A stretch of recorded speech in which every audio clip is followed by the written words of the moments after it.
Hello everyone, I'm the Midnight Truth here to keep you company tonight. I know many of you use these stories to fall asleep, so before we begin, make sure to like this video and subscribe to the channel. Also, where are you from and what time is it there? Let's get started. A photo of Keanu Reeves walking casually in simple clothes, looking kind and thoughtful. There is a faint halo glow effect around him. In the background, a homeless man is sitting on a sidewalk or bench. He has a tattered blanket, a cardboard sign saying hungry, and a small cup in front of him. His expression is sad or resigned. A large, curved red arrow points from Keanu Reeves to the homeless man, symbolizing Keanu helping him. The arrow glows slightly for emphasis and is slightly 3D for depth. The background is a street or public area with sunlight or a soft golden glow. The storm came as if summoned, rolling in over the jagged hills that surrounded Blackwood Hollow. The winding road to the village was narrow and treacherous, barely illuminated by Ellie Harper's aging headlights. Each turn felt like a gamble, the wet pavement slicked beneath her tires. Somewhere in the distance, thunder growled like a waking beast. Ellie tightened her grip on the wheel, glancing at the wrinkled map in the passenger seat. Blackwood Hollow wasn't on any modern GPS systems.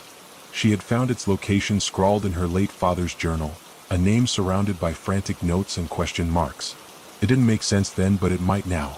The journal hinted at secrets about her mother, secrets that Ellie was finally ready to uncover, even if it meant dredging up the past. The village emerged suddenly, cloaked in shadow and mist. The skeletal outlines of old buildings loomed like sentinels, their windows dark and vacant. The air seemed thicker here, heavier, as if the place itself resisted her presence. Ellie parked her car near a decrepit sign that read, "Welcome to Blackwood Hollow." The paint was peeling, the wood cracked, but the words were unmistakable. As she stepped out, rain lashed against her coat. Her boots squelched in the mud as she retrieved her duffel bag from the trunk. The only sound was the rain and the distant caw of a crow, its cry sharp and lonely. Ahead, a faint light glowed from what appeared to be an inn. It was the only sign of life. The inn, called the Hollow Hearth, was everything Ellie expected and more, small, ancient, and oppressively quiet. The creak of the floorboards beneath her feet echoed as she stepped inside. The air smelled of damp wood and faint mildew, and a single flickering bulb above the front desk cast long, wavering shadows. Behind the counter stood a woman, her age indeterminate, her face drawn and pale. She looked up from a ledger with sharp, calculating eyes. "You must be Miss Harper," the woman said, her voice as dry as old paper. Ellie nodded, shivering despite the relative warmth of the room. "I called earlier. You said you had a room." "Yes," the woman replied. "You'll find the Hollow isn't fond of visitors these days." Ellie frowned. "The Hollow?" The woman's lips tightened. "Just a local name for this place. Blackwood Hollow." She slid a heavy brass key across the counter. "Room 3. Breakfast is at 7. Lock your door at night?" Ellie blinked, taken aback. "Excuse me?" "Lock your door," the woman repeated firmly.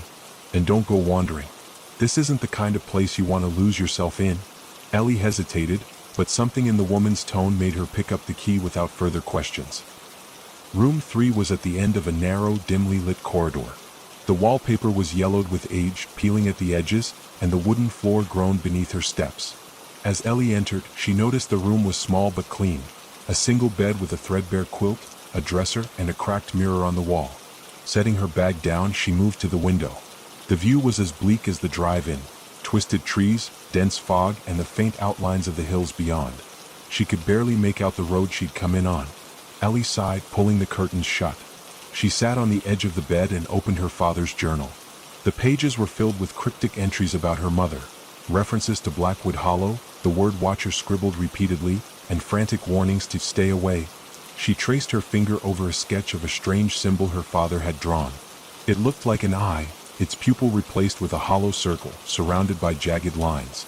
The storm outside intensified, rain battering against the window. Ellie looked up sharply as a sound broke through the storm, a soft, deliberate knock on her door. Her breath caught. For a moment she stayed perfectly still, heart thudding in her chest. The knock came again, louder this time. "Who is it?" Ellie called, her voice trembling. No answer. She stood, her movements slow and deliberate, and approached the door. Peering through the peephole, she saw only darkness. Frowning, she unlocked the door and opened it a crack. The hallway was empty. Her pulse quickened as she stepped out, glancing down the corridor.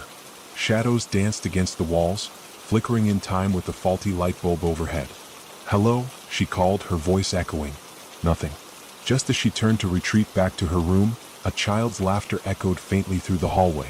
It was light, playful, and chillingly out of place. Ellie froze, her grip on the door tightening. The sound came again, this time closer. Her skin prickled as she backed into her room and slammed the door shut.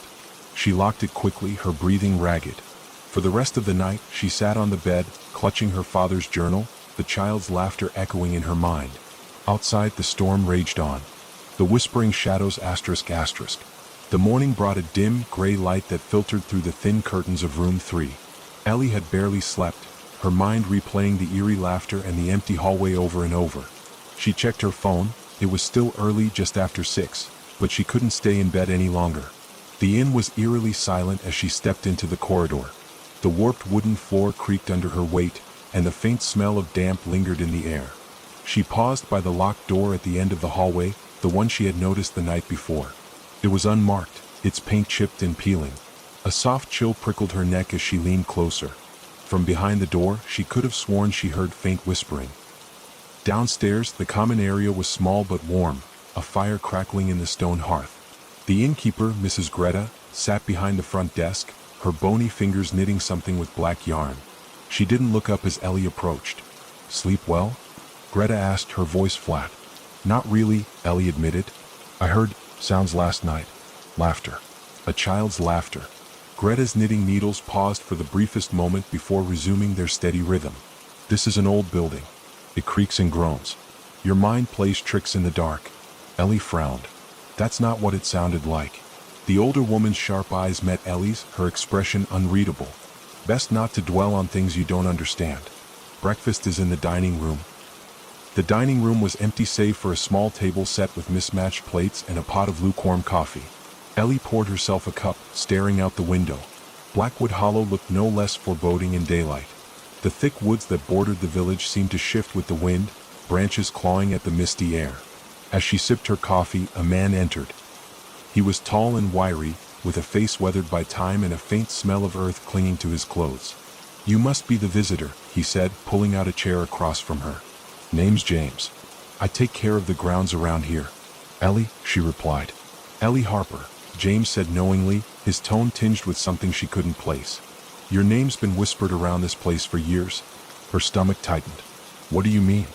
James leaned back, his chair groaning under his weight. "Your mother. People here still talk about her, though not out loud. She stirred up trouble before she vanished." Ellie stared at him, heart pounding. "What kind of trouble?" He shrugged. "Asking questions she shouldn't have. Poking around in places best left alone." Before Ellie could press him further, Greta appeared in the doorway. Her presence seemed to silence the room, and James quickly excused himself, muttering something about the storm damage outside. "You should stay inside today," Greta said to Ellie. "The woods can be treacherous." Ellie ignored the warning. By midday, she had ventured into the heart of Blackwood Hollow. The village was unsettlingly quiet.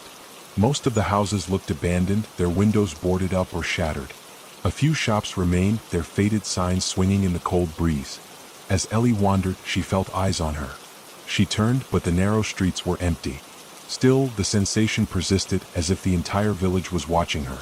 She passed an old church with a crooked steeple, its doors chained shut. A faint breeze carried the smell of damp stone and decay. Nearby, a group of children played with a tattered ball, their faces pale and their movements unnaturally slow. When Ellie waved, the children stopped abruptly, their gazes locking onto her. One of them, a boy no older than 7, whispered something to the others. The group scattered without a word, disappearing into the shadows between buildings. Ellie's skin prickled. By late afternoon, she found herself on the edge of the woods. The towering trees seemed to lean toward her, their branches forming a dense canopy that blotted out the sun. She hesitated, remembering Greta's warning. And then she heard it. The whispers. At first, they were faint, like the rustling of leaves. But as Ellie stepped closer, they grew clearer, soft voices murmuring just out of reach. Her breath quickened as she followed the sound into the forest.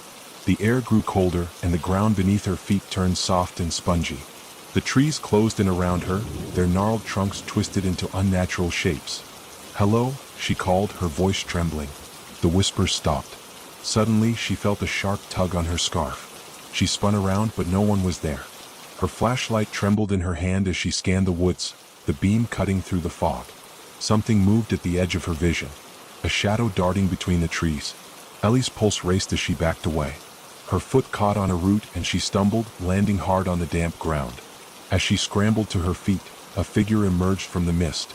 It was a man, his face obscured by the shadows. He stood motionless, watching her. "Who are you?" Ellie demanded, her voice cracking. The man didn't answer. Instead, he raised an arm and pointed deeper into the woods. Ellie's flashlight flickered, and when the beam steadied, the figure was gone. The whispers returned, louder this time, surrounding her. She spun in place, her breath visible in the icy air. Then, just as suddenly as they started, the whispers stopped. Ellie turned and ran, her flashlight bobbing wildly. She didn't stop until she burst out of the forest and into the clearing near the inn. The sun was setting, casting long shadows over Blackwood Hollow. Ellie glanced back at the woods, her chest heaving. Something was out there. Something that wanted her to follow. The forgotten graveyard ***. Ellie woke to the sound of rain tapping softly against the window. For a moment she lay still, staring at the cracked ceiling of room 3. The events of the previous day lingered in her mind like a stubborn fog. The whispers, the figure in the woods, the sensation of being watched. She hadn't told Greta about what she'd experienced. Something about the innkeeper's sharp gaze made her hold back, as though Greta already knew. Pushing herself out of bed, Ellie decided to explore further. She couldn't shake the feeling that the forest held answers about her mother and the unsettling events in Blackwood Hollow. The rain had softened into a mist by the time Ellie stepped outside. She pulled her jacket tighter around herself and headed toward the woods, retracing her steps from the day before. This time she was determined not to run. The trees stood tall and menacing, their gnarled branches dripping with water. Ellie moved carefully, her boots sinking slightly into the muddy ground. She tried to ignore the oppressive silence, broken only by the occasional rustle of leaves or the distant call of a bird. As she walked, she noticed something unusual. The further she ventured, the more the forest seemed to change. The air grew colder, and the trees took on a warped, unnatural appearance. Their bark was dark and smooth, almost like polished stone, and strange symbols were carved into their trunks. Ellie paused, running her fingers over one of the markings. It was the same symbol from her father's journal, the eye with the hollow pupil. The whispers returned, faint at first, then growing louder. They seemed to come from all around her, blending into a haunting chorus. Ellie followed the sound, her heart pounding in her chest. She emerged into a clearing and froze. Before her lay a forgotten graveyard, shrouded in mist and decay. The gravestones were old and weathered, their inscriptions barely legible. Vines crawled over the cracked stone, and the earth beneath them was uneven, as though the graves had been disturbed. Ellie stepped closer, the whispers guiding her to a specific gravestone near the center of the clearing. Her breath caught as she wiped away the moss covering the name. Elizabeth Harper. Her mother. Ellie staggered back, her mind reeling.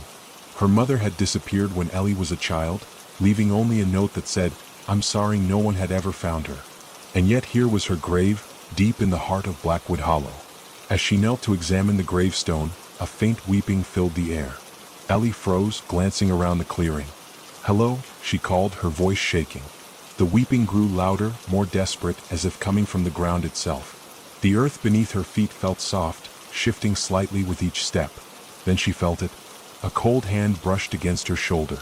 Ellie spun around, but there was no one there. The weeping stopped abruptly, leaving only silence. The air grew heavy, pressing down on her chest. She stumbled backward, her flashlight trembling in her hand. The gravestones seemed to shift, their shapes warping in the fog. And then the earth split open. Ellie screamed as the ground beneath her feet gave way. She fell hard, sliding down a slope of wet soil and roots until she landed in a dark, underground chamber. The air was damp and stale, and the faint smell of decay lingered. Shaking, she pushed herself up and looked around. The chamber was small, its walls lined with more of the strange symbols she'd seen in the forest. Bones littered the ground, some human, others unrecognizable. In the center of the room stood a stone pedestal. Upon it rested a small, blackened book, its cover cracked and worn. Ellie hesitated before approaching it. Her fingers trembled as she reached out and opened the book. The pages were filled with faded writing, diagrams of rituals, and more of the hollow-eyed symbols. One phrase stood out, written repeatedly in bold, jagged letters. "The Hollow One watches." The whispers returned, louder and more insistent, echoing off the chamber walls. Ellie backed away from the pedestal, her breathing ragged. A low growl rumbled from the darkness. She spun around, her flashlight flickering wildly. A shadow moved at the edge of her vision, impossibly large and shifting unnaturally. "Who's there?" she shouted, her voice trembling. The growl grew louder, filling the chamber with a deep, guttural resonance. The shadow shifted again, and Ellie caught a glimpse of hollow, burning eyes staring at her from the darkness. Her instincts screamed at her to run. She scrambled back up the slope, her hands clawing at the wet earth. The whispers followed her, growing into a deafening roar. Ellie burst out of the graveyard, gasping for air. She didn't stop running until she reached the edge of the forest, where the trees thinned and the village came into view. She collapsed onto the muddy ground, her body shaking. The whispers were gone, replaced by the faint sound of rain. As she caught her breath, Ellie glanced back at the forest. The clearing was hidden now, swallowed by the mist. But she could still feel it, the presence of whatever was in that chamber. Watching. Waiting.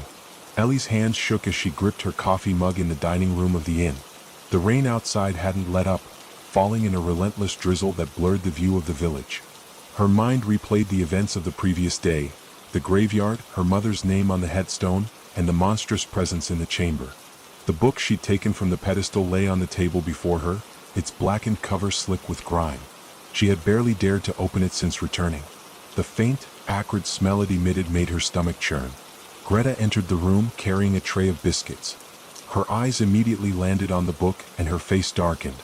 "You found it," she said, her voice low. Ellie's head snapped up. "You know what this is?" Greta set the tray down with deliberate care. "That's something best left alone. It's been buried for a reason." "I don't think I have a choice," Ellie replied, her voice shaking. This place, it's connected to my mother. And whatever's happening here, it wants me to find out." Greta stared at her for a long moment, then sighed, sinking into the chair across from her. "Your mother came here looking for answers too. She thought she could face it. But the hollow doesn't let anyone leave untouched." "What is it?" Ellie demanded. "What's the hollow one?" Greta hesitated, glancing at the rain-streaked window. "The hollow one isn't a person. It's older than this village, older than the trees. It feeds on despair, fear, and those foolish enough to seek its attention. And now it's noticed you." Ellie's mind spun as she flipped through the book after Greta left. The pages were filled with symbols, rituals, and cryptic descriptions of the hollow one. Each word felt heavier than the last, as though the book itself carried some malevolent weight. One entry stood out. Asterisk, the Watcher's mark.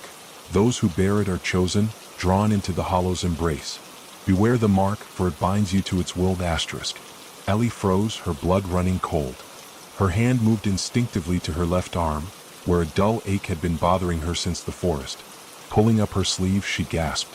A faint, jagged symbol had appeared just above her elbow. It was the same hollow-eyed symbol etched into the trees, the graveyard, and now this book. Her breathing quickened as the room seemed to close in around her. The sound of distant bells broke through Ellie's rising panic. She glanced out the window and saw a figure moving through the village square. It was James, the groundskeeper, carrying a lantern that glowed faintly in the mist. Grabbing her coat, Ellie hurried outside, the book tucked under her arm. "James," she called as she approached. The man turned, his face lined with concern. "Miss Harper, what are you doing out in this weather?" Ellie held up her arm, showing him the mark. "Do you know what this is?" James' expression darkened. "You've been marked," he said grimly. "That's not good. What does it mean?" "It means the hollow has claimed you," James said, his voice low. "You've been chosen for something. Most people who get marked don't come back the same. If they come back at all." Ellie clenched her fists. "There has to be a way to stop it." James hesitated, glancing around as if the trees themselves were listening. "There's an old chapel near the edge of the woods. It's been abandoned for decades, but some say it holds answers. If you're set on this, that's where you'll find them." The chapel stood alone at the edge of the forest, its steeple crooked and weathered by time. The doors were chained shut, but Ellie found a broken window at the back and climbed inside. The interior was cold and damp, the air thick with the scent of rotting wood. Rows of pews stood in disarray, and the altar at the front was covered in a layer of grime. Ellie's flashlight swept across the room, landing on a large mural behind the altar. The painting was faded, but she could make out the same hollow-eyed symbol dominating the center. Around it, shadowy figures knelt in supplication. Beneath the mural was a small chest, its hinges rusted but still intact. Ellie pried it open with a broken piece of wood, revealing a bundle of old letters and a small ornate dagger. The letters were brittle and yellowed, written in a looping, elegant script. They spoke of a group of villagers who had once tried to banish the Hollow One, performing a ritual to seal it beneath the earth. But the final letter ended ominously. *, we failed. The Watcher cannot be destroyed, only contained. And its hunger grows *. Ellie's flashlight flickered as a deep chill filled the chapel. The shadows seemed to shift, stretching unnaturally across the walls. And then she saw it. At the far end of the room, near the broken window, a figure emerged from the darkness. It was tall and gaunt, its hollow eyes burning with a faint, otherworldly light. Its form shifted and flickered, as if it were not entirely bound to this world. The Watcher. Ellie stumbled back, clutching the dagger. The creature tilted its head, watching her with an unsettling stillness. "What do you want from me?" she demanded, her voice shaking. The Watcher didn't speak, but its gaze seemed to pierce through her. The mark on her arm burned, sending waves of pain through her body. In her mind, a voice echoed, low, guttural, and filled with malice. "You are mine." The shadows lunged toward her, and Ellie ran, the dagger clenched tightly in her hand. She didn't stop until she was back at the inn, the cold rain soaking her to the bone. Inside her room, she collapsed onto the bed, trembling. The mark on her arm glowed faintly in the darkness, a constant reminder of the entity that had claimed her. The Watcher wasn't just a legend. It was real, and it was coming for her. Ellie sat in the dim light of her room, staring at the faintly glowing mark on her arm. Every now and then, it pulsed, sending a wave of heat through her skin that left her trembling. The blackened book lay open on the desk, its pages filled with symbols and rituals she didn't understand but couldn't ignore. Sleep was impossible. Every time she closed her eyes, she felt the Watcher's presence, its hollow gaze boring into her, its voice a distant echo at the edge of her consciousness. When dawn broke, Ellie forced herself out of the room. The inn was still and quiet, save for the sound of rain drumming against the roof. Greta wasn't at her usual place behind the desk, and the empty common area only amplified Ellie's growing unease. She stepped outside, the cold drizzle soaking her jacket almost instantly.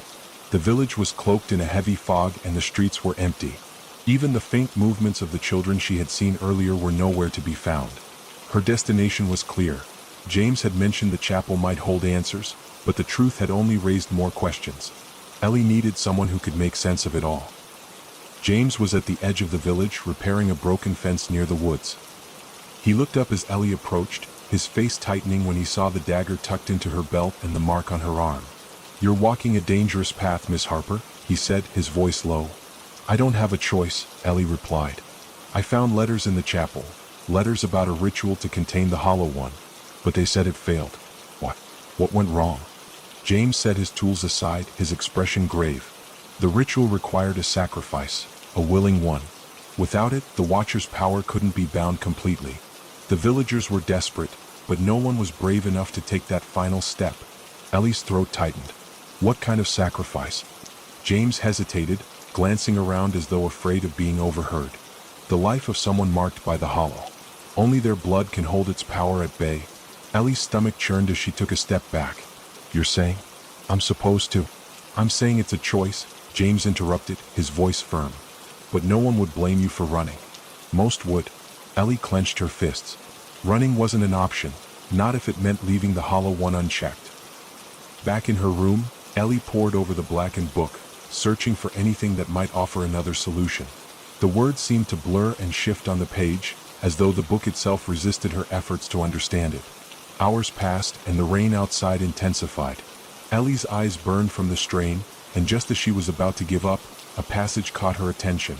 "The mark binds the bearer to the Watcher, but it also grants them power over it.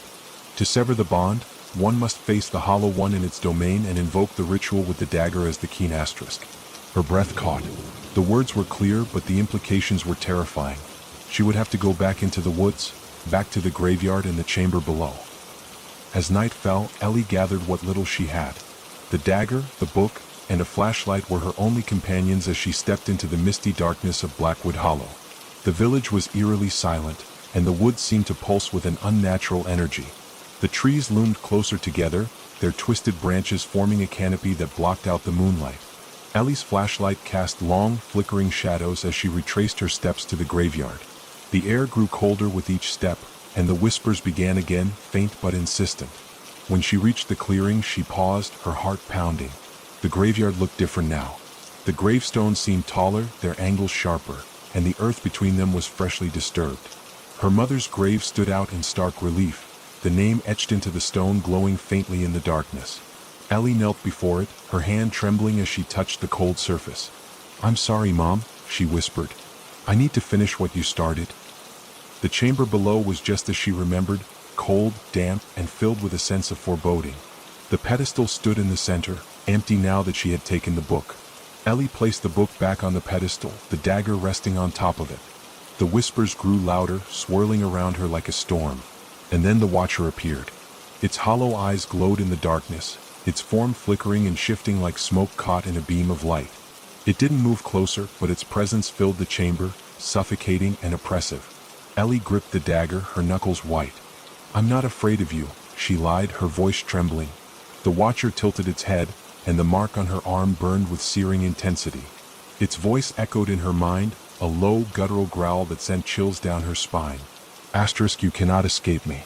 You belong to the hollow asterisk." Ellie raised the dagger, her resolve hardening. "Not anymore." The ritual came to her as if whispered by an unseen force, the words foreign yet familiar. She chanted them aloud, her voice rising above the storm of whispers. The dagger pulsed in her hand, growing warm as the symbols on its blade began to glow. The Watcher let out an ear-splitting roar, its form writhing and twisting. The shadows in the chamber surged toward Ellie, but the glowing dagger created a barrier of light that held them back. As she reached the final words of the ritual, the chamber shook violently. The pedestal cracked, and the symbols on the walls flared with blinding light. With one final thrust, Ellie drove the dagger into the pedestal. The Watcher let out a scream that echoed through the chamber, and its form dissolved into smoke, drawn into the dagger. The light dimmed and the whispers ceased. Ellie staggered out of the chamber, her body trembling. The forest was still and silent, the oppressive energy gone. The mark on her arm had faded, leaving only a faint scar. But as she looked back at the woods, a lingering unease settled over her. The Hollow One was contained, but the ritual had not destroyed it. It was still there, watching, waiting. Ellie woke to the sound of rain tapping against her window. The storm had carried on through the night, but the oppressive energy that once clung to the air seemed diminished. Yet as she sat up, her hand instinctively brushed against the faint scar where the Watcher's mark had been. It no longer burned, but it was still there, a chilling reminder that her ordeal wasn't over. She had completed the ritual, but the Hollow One wasn't gone, only dormant. That much was clear. Ellie got dressed and headed downstairs. The inn was quiet, with Greta nowhere to be seen. A plate of untouched biscuits sat on the counter, and the clock on the wall ticked in rhythmic monotony. She stepped outside, hoping to find James and tell him what had happened. The rain had turned the village roads into slick trails of mud, and the fog was thicker than ever. As she walked, she noticed something strange. The streets were empty, eerily so. "James?" she called, her voice swallowed by the mist. There was no response. The woods loomed ahead, but Ellie hesitated before entering. Her entire body ached from the previous night's events, and the weight of the book, now tucked into her bag, felt heavier than ever. A low hum drifted through the air, faint and barely perceptible, yet enough to send a shiver down her spine. It wasn't coming from the forest. It was coming from the village. Ellie turned back and froze. In the distance, through the fog, she saw a figure standing at the edge of the square. It was unmoving, shrouded in shadow, but unmistakably human in shape.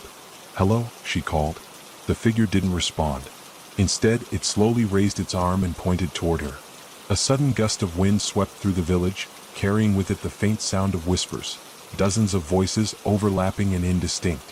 Ellie's heart raced as she stumbled backward, clutching the dagger at her side. When she looked again, the figure was gone. Back at the inn, Ellie bolted the door and sat in the common room, trying to make sense of what she'd seen. She pulled the blackened book from her bag and flipped through its pages. Most of the text was still incomprehensible, but a new entry seemed to have appeared, the ink fresh and glistening. Asterisk containment is not victory. The hollow watches still, and its tendrils reach into the hearts of those it has touched. Beware the shadows, for they are the keys to its return. Asterisk. Her grip tightened on the book as the words sank in. The ritual hadn't been the end. The Hollow One's influence lingered, and now it was seeping into the world around her. Ellie decided she couldn't stay in Blackwood Hollow any longer. The village was suffocating, its silence more oppressive than the woods themselves. She packed her belongings and headed for the edge of the village, where the lone road wound through the trees and eventually connected to the highway. But as she walked, the whispers returned. They grew louder with each step, rising and falling like waves crashing against her skull. She glanced around, her breath quickening. Shadows danced at the edges of her vision, flickering like flames in the corners of her eyes. "Leave me alone," she shouted into the empty woods. The whispers stopped abruptly, leaving only the sound of her own labored breathing. Then, from somewhere behind her, came the sound of footsteps. Ellie spun around, dagger in hand. "Who's there?" A figure emerged from the fog and Ellie's heart leapt. It was James, his lantern casting a faint glow that barely penetrated the mist. "James," she exclaimed, relief flooding her voice. "I thought—" "You shouldn't have come this way," he interrupted, his tone unusually sharp. "What are you talking about?" James stepped closer, his face partially obscured by the shadows. "The hollow isn't bound to one place anymore. You've woken something in it, something it doesn't want to lose." Ellie felt a chill creep up her spine. "I performed the ritual. I sealed it." James shook his head. "You delayed it, but now it's angry. And it's hungry." Before Ellie could respond, James stepped back into the fog and vanished. Panic clawed at her chest as Ellie sprinted down the path. The woods seemed to stretch endlessly, the road twisting and turning in ways it hadn't before. The trees leaned closer, their branches reaching for her like skeletal hands. Finally, she stumbled into a clearing and froze. She was back in Blackwood Hollow. The village square stretched out before her, unchanged yet impossibly distant from where she had just been. "No," she whispered, her voice cracking. "This isn't real." But it was. The faint glow of lanterns in the windows, the rain-soaked cobblestones, all of it was unmistakably real. The whispers returned, louder now, as shadows began to pool at the edges of the square. They slithered toward her, merging and growing into a massive, shifting form. The Watcher. Its hollow eyes burned brighter than before, and its voice echoed in her mind, resonating with a dark, terrible certainty. Asterisk, you cannot run. You cannot hide. The hollow is forever asterisk. Ellie raised the dagger, her hands shaking. "You won't take me?" The Watcher lunged, and Ellie braced herself, the light from the dagger flaring as it met the encroaching darkness. When the light faded, Ellie found herself kneeling in the center of the square, her breathing ragged. The shadows were gone, and the village was silent once more. But she knew this was only the beginning. The Hollow One's grip on Blackwood Hollow was tightening, and she was at the center of its web. Ellie looked down at the dagger in her hand, the symbols on its blade faintly glowing. The fight wasn't over. It had only just begun. The village of Blackwood Hollow had become a labyrinth of dread. Each step Ellie took felt like moving deeper into a trap, her surroundings shifting subtly, impossibly. Doors that should lead to familiar rooms opened into shadowed hallways. Streets curved into dead ends that hadn't been there before. The air was thick with a silence that felt alive, pulsing with an unseen malevolence. Ellie clutched the dagger tightly as she made her way back to the inn. Her thoughts raced, trying to make sense of what had happened. James's warning about the Hollow's anger echoed in her mind, blending with the Watcher's chilling proclamation, "The Hollow is forever." When she reached the inn, she hesitated. The building seemed different, almost unrecognizable. The windows were dark, the faint outline of furniture barely visible through the grime. Yet she pushed the door open, stepping into the dim interior. The common room was cold and empty. A layer of dust had settled over the surfaces, as though the inn had been abandoned for years. Ellie's heart pounded as she called out, "Greta? Is anyone here?" Her voice echoed unnaturally, bouncing off the walls like it had nowhere to go. Ellie moved cautiously through the inn, her flashlight casting weak beams of light that only seemed to deepen the shadows. She paused at the door to her room, the wood warped and splintered. Slowly she pushed it open. The room was untouched, her belongings exactly where she had left them. But as she stepped inside, a figure shifted in the corner, barely visible in the gloom. "Greta?" The figure moved into the light. It wasn't Greta. Ellie gasped as she recognized the woman from the photograph she had found in the chapel, the woman who looked eerily like her. The resemblance was uncanny, yet the figure's eyes were hollow, her expression devoid of life. "Who are you?" Ellie demanded, holding the dagger between them. The woman didn't respond. Instead, she raised an arm, pointing toward the window. Ellie turned, following the gesture, and saw something written in the condensation on the glass. The hollow remembers. When she looked back, the woman was gone. Ellie's hands shook as she grabbed her belongings and fled the room. The air in the inn felt suffocating, pressing against her chest with each breath. She needed answers, and there was only one place left to look: the library Greta had mentioned. The building was a short walk from the square, its weathered facade almost hidden by creeping ivy. The door creaked open with little resistance, revealing rows of ancient bookshelves shrouded in darkness. Ellie stepped inside, the smell of mildew and decayed paper overwhelming her senses. She moved deeper into the library, scanning the shelves for anything that might help. The faint glow of her flashlight illuminated faded titles and cracked spines, but nothing stood out. Then she saw it. Tucked in the farthest corner of the library was a table, its surface covered in loose papers and a single open book. The pages were filled with handwritten notes, diagrams, and symbols identical to those in the blackened book. Ellie's heart raced as she scanned the pages. The notes spoke of the Hollow's origins, an ancient force bound to the land long before the village was founded. It thrived on fear, drawing strength from those who entered its domain. One passage caught her eye. Asterisk, the Hollow binds itself to the marked. It cannot be destroyed, only transferred. A new bearer must willingly accept the mark to sever the connection. Asterisk. Her stomach churned as she reread the words. The mark hadn't vanished, it had simply faded, waiting for its next victim. A faint sound broke Ellie's concentration, a soft rustling like the pages of a book being turned. She froze, her flashlight trembling in her hand. Who's there? The rustling grew louder, accompanied by a faint whisper. Ellie spun around, the beam of light darting across the shelves. Shadows shifted unnaturally, moving against the light as though alive. The whispers intensified, forming fragmented words that clawed at her mind. You are the key, the gate, the end. Ellie stumbled backward, her foot catching on the edge of a chair. She fell hard, the flashlight skittering across the floor and plunging the room into darkness. The whispers stopped. For a moment, the silence was deafening. Then from the darkness, a voice spoke, low, guttural, and all too familiar. You cannot escape me. Ellie scrambled for the flashlight, her fingers brushing against cold metal just as the room was bathed in dim light. The Watcher stood before her, its form more defined than ever. The hollow eyes burned with an intensity that made her skin crawl. You can't have me, Ellie shouted, raising the dagger. The Watcher tilted its head, the corners of its smoky form curling into what might have been a smile. It is not you I want. Before Ellie could react, the entity lunged, passing through her like a cold wind. Her vision blurred, and the world around her spun violently. When Ellie regained her senses, she was standing in the village square. The fog had lifted slightly, revealing figures moving in the distance. She recognized James among them, his lantern flickering as he led a small group toward the woods. James, she called, running toward them. He turned, his face pale and drawn. Ellie, you shouldn't be here. It's not safe. What's happening? What are you doing? James hesitated, his gaze shifting to the others. The hollow is spreading. People are disappearing. We're going to stop it once and for all. Ellie's grip on the dagger tightened. How? The ritual didn't work. James shook his head. There's another way, an older way. But it requires... He trailed off, his expression darkening. Requires what? Ellie demanded. Before James could answer, a blood-curdling scream tore through the air, echoing from the direction of the woods. The group froze, their faces pale with fear. It started, James whispered. Ellie turned toward the sound, her heart pounding. The shadows were no longer confined to the edges of her vision. They were coming for her and for everyone in Blackwood Hollow. The scream echoed through the woods, reverberating in Ellie's chest like a painful memory.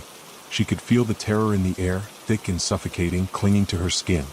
The darkness that had once only whispered at the edges of her mind was now pressing in, determined to engulf everything. James stepped toward the woods, the lantern in his hand casting a pale glow on his face, but his eyes were wide with fear. He looked back at Ellie, his expression torn.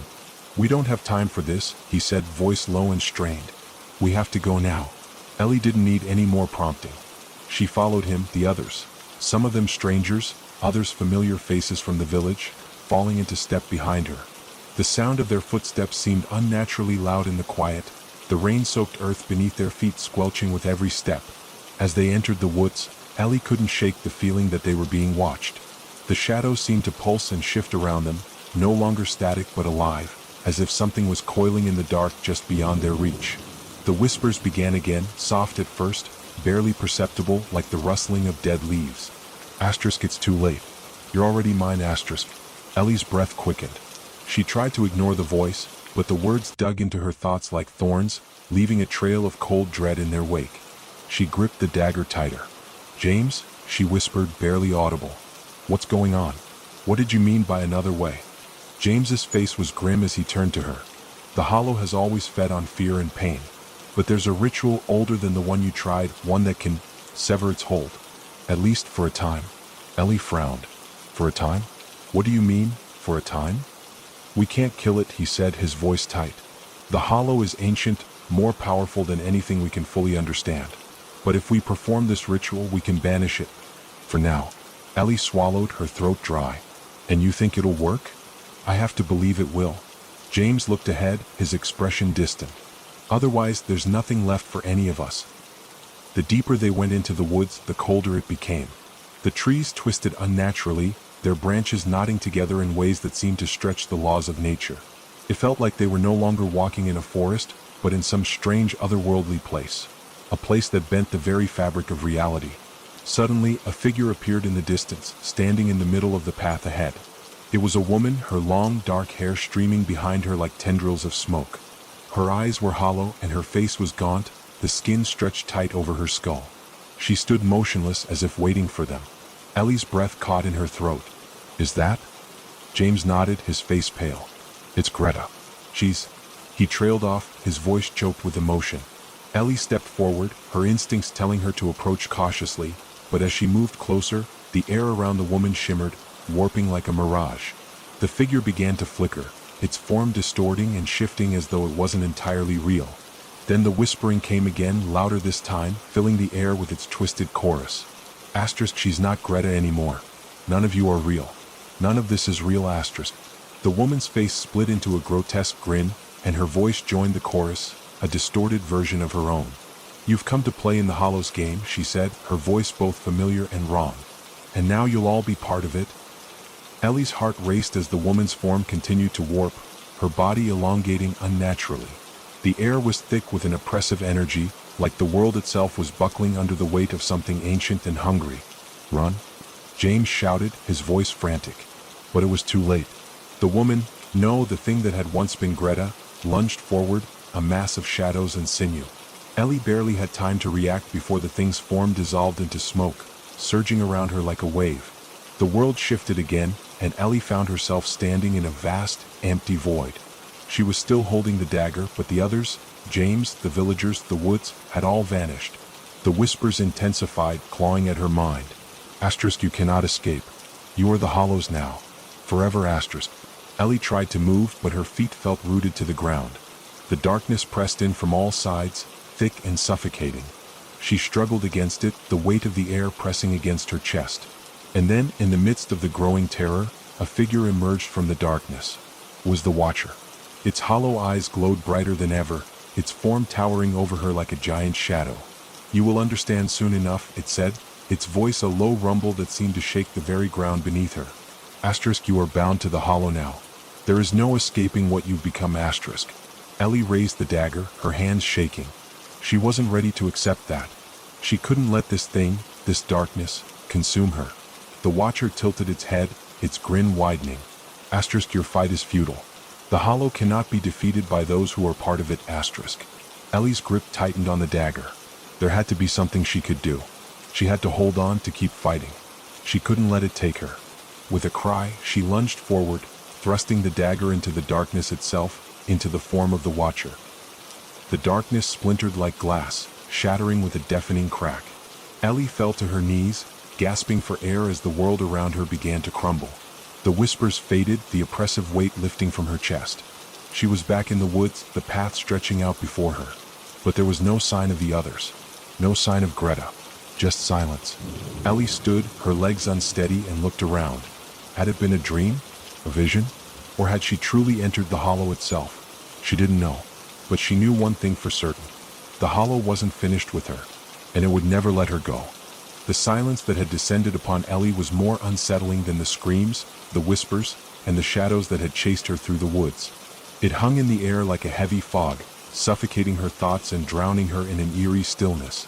She stood motionless, her heart hammering in her chest as she tried to make sense of what had just happened.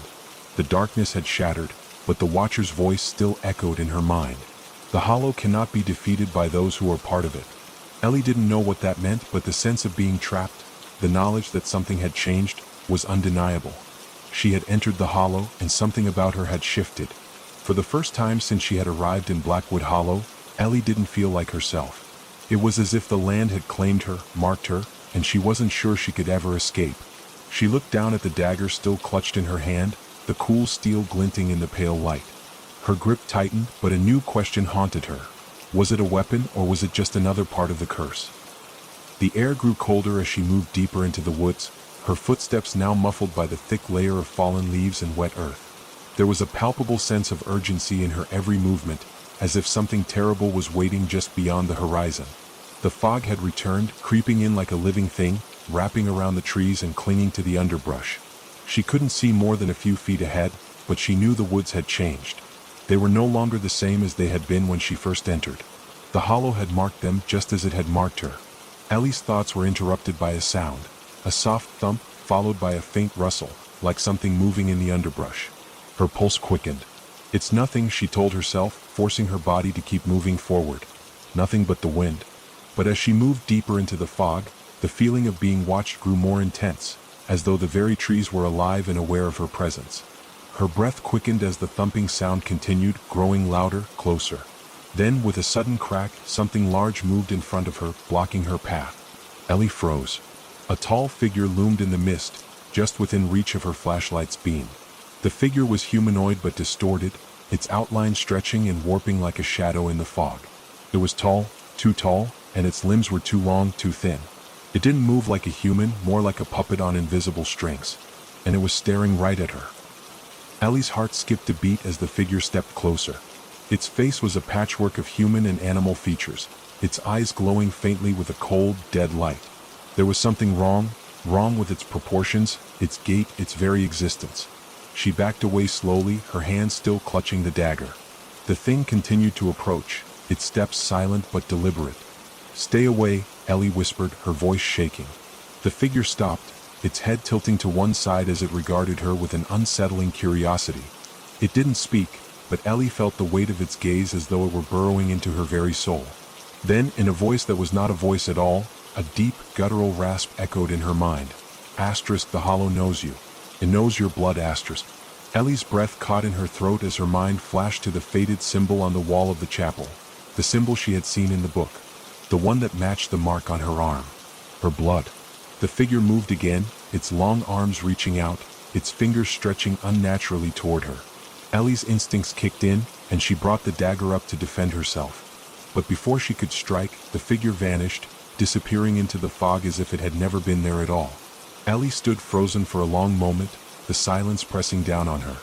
She could still feel the presence of the creature, as though it had never truly left her. She was part of the Hollow now. She could feel its pull deep in her bones, twisting and warping her very sense of self. "The Hollow knows you." The words repeated in her mind over and over. And as the fog continued to close in around her, Ellie realized that she could no longer deny it. The Hollow had marked her. And whatever had happened to her, it was just the beginning. It wasn't long before Ellie found herself standing before the old stone well, the one that had been part of the legend in the village. The air was thick with tension, the fog pressing in like a living thing. Her pulse raced, her body trembling as the whispers returned, low and insistent. "Come closer." It was a voice. No, it was hundreds of voices layered over one another, all speaking at once. Ellie could hear the desperation, the anger, the hunger in their words. She knew deep down that the well was no ordinary well. It was the heart of the Hollow. She had to go deeper. She had no choice. Ellie knelt before the well, peering into the black void. The scent of earth and decay rose from its depths, and she could feel the pull of it, the dark power that seemed to hum beneath the surface. The whispers reached a crescendo, rising to a deafening roar. Her hands trembled as she reached out, her fingers brushing against the stone of the well's edge. And then, without warning, something tugged her forward. The world shifted again. Ellie gasped as she was pulled into the well, her body plunging into the darkness. The ground seemed to dissolve beneath her feet, and for a moment she felt weightless, suspended in the void. Then, with a violent jolt, she hit the ground. Ellie lay still for a moment, disoriented, but as the fog began to clear, she realized she was no longer in the woods. She was in the hollow itself. The ground beneath her was cracked and blackened, like the earth had been burned from the inside out. The sky above her was a sickly green, swirling with dark clouds. Strange, twisted shapes moved in the distance, shadows that flickered and shifted like distorted memories. The hollow had taken her, and it wasn't letting her go. Ellie pushed herself to her feet, her breath ragged as she surveyed her surroundings. There was no path forward, no way back. The landscape was a twisted reflection of the world she had once known. The trees were gnarled and broken, their branches reaching out like skeletal hands. The air was thick with a sense of ancient malevolence, as though the land itself was alive and hungry. As she took a step forward, a figure appeared before her, emerging from the fog like a ghost. It was James. But it wasn't him. His eyes were hollow, his skin stretched tight over his bones. He stood still, watching her with an unsettling calm. "You shouldn't have come here, Ellie," he said, his voice distant and cold. "You can't escape now. The hollow claims all." Ellie opened her mouth to respond, but no words came out. The truth was clear now. She was trapped, and the hollow was waiting. Ellie's breath came in sharp gasps as she stared at the distorted version of James, her heart pounding in her chest. His eyes were empty, devoid of the warmth and familiarity she had once known. The person standing before her was not James, at least not the man she had trusted. "The hollow claims all." His words reverberated in her mind like an insidious echo, a chilling reminder of her new reality. The hollow was alive, and she had crossed into its world. It had taken her, body and soul, and it was no longer interested in bargaining. James, if it even was James, took a slow step toward her. The ground beneath him seemed to warp, his feet sinking into the earth like it was swallowing him whole.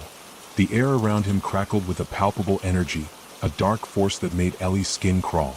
"I don't belong here," she said, her voice trembling. She forced herself to meet his cold, hollow eyes, to show that she wasn't afraid. At least, not as much as she wanted to be. He didn't respond. His lips curled into a twisted, mocking smile, and then, with a sudden jolt, he lunged toward her. Ellie's heart skipped a beat as she stumbled backward, her legs unsteady. The world around her seemed to close in. Everything was shifting, warping, becoming more distorted by the second. The fog clung to her skin, crawling beneath her clothes, and the trees above groaned, their branches reaching down like tendrils to trap her in their grasp. "The hollow is your prison now," the voice inside her mind whispered. "You can never leave." Her pulse raced as she scrambled to her feet. The thing that had once been James was closing in, his form flickering like a dying flame. His hand reached out toward her, his fingers elongating, becoming dark and skeletal, as if he were a mere shadow of his former self. Without thinking, Ellie reached for the dagger. She had no plan, no strategy, just raw instinct driving her forward. The blade cut through the air, the cold steel scraping against the thick air of the hollow. But as it made contact with James's figure, it didn't penetrate. The shadowy figure rippled like water, and the dagger passed right through him, leaving nothing but a faint, eerie echo in its wake. Ellie's breath caught in her throat as she staggered back. It was as if he were no longer flesh and bone. He had become part of the hollow itself, a mere extension of its twisted existence. "You can't kill what isn't real," James said, his voice distorted and hollow, barely a whisper. The ground beneath Ellie's feet trembled. The world around her felt like it was tilting, as if the land itself was rejecting her presence. The hollow had claimed her, and now it was dragging her deeper. Her legs buckled beneath her, and she fell to the ground, clutching at the earth as the fog swirled around her like a living thing. She had no way out, no escape from the suffocating grip of the hollow. But then, as she lay there, her mind racing, she remembered something. A single desperate thought broke through the terror. The ritual that James had mentioned, the one that might sever the hollow's hold on her. She had to finish it. The air was thick with a biting cold as Ellie slowly pushed herself to her feet, her legs shaking with every movement. The hollow's power pressed down on her like a weight, but she couldn't stop now. The only way to escape, to break free, was to finish the ritual. But where? She had no idea where to go, no idea where to start. The hollow seemed endless, its boundaries shifting and changing with every passing moment. The well. The blood asterisk. The thought appeared in her mind like a ghost, a whisper from the depths of her subconscious. The well where it had all begun. She had to return there. Without hesitation, Ellie turned and began running. The fog clung to her, suffocating her every step, But she didn't stop. She could feel the land shifting beneath her feet, the ground pulsing with dark energy. She was running out of time. The hollow was closing in around her, and she could feel its hunger. She could feel the way it was feeding on her fear, on her desperation. The whispers returned, louder now, almost deafening. Asterisk, you will never escape. You will never be free, asterisk. But Ellie didn't listen. She couldn't. The words were just noise, distractions from the one thing that could save her. The well. When she finally reached the well, the fog seemed to part, as if it had been waiting for her to return. The ancient stone structure loomed before her, its dark depths calling to her like an abyss. The air around it was thick with an unnatural energy, the very ground beneath her feet shuddering with the power of the hollow. Ellie stepped forward, her hand shaking as she reached out toward the edge of the well. The whispers grew louder, more insistent, as if the land itself was begging her to stop, to turn away. But Ellie wouldn't be swayed. She had to finish it. The ritual had to be completed. With a deep breath, she knelt by the edge of the well, peering into its black depths. Her fingers trembled as she reached for the stone, feeling the cold, damp surface beneath her hand. It felt wrong in a way she couldn't quite explain. But she had no choice. She had to keep going. The hollow claims all. Her breath caught in her throat.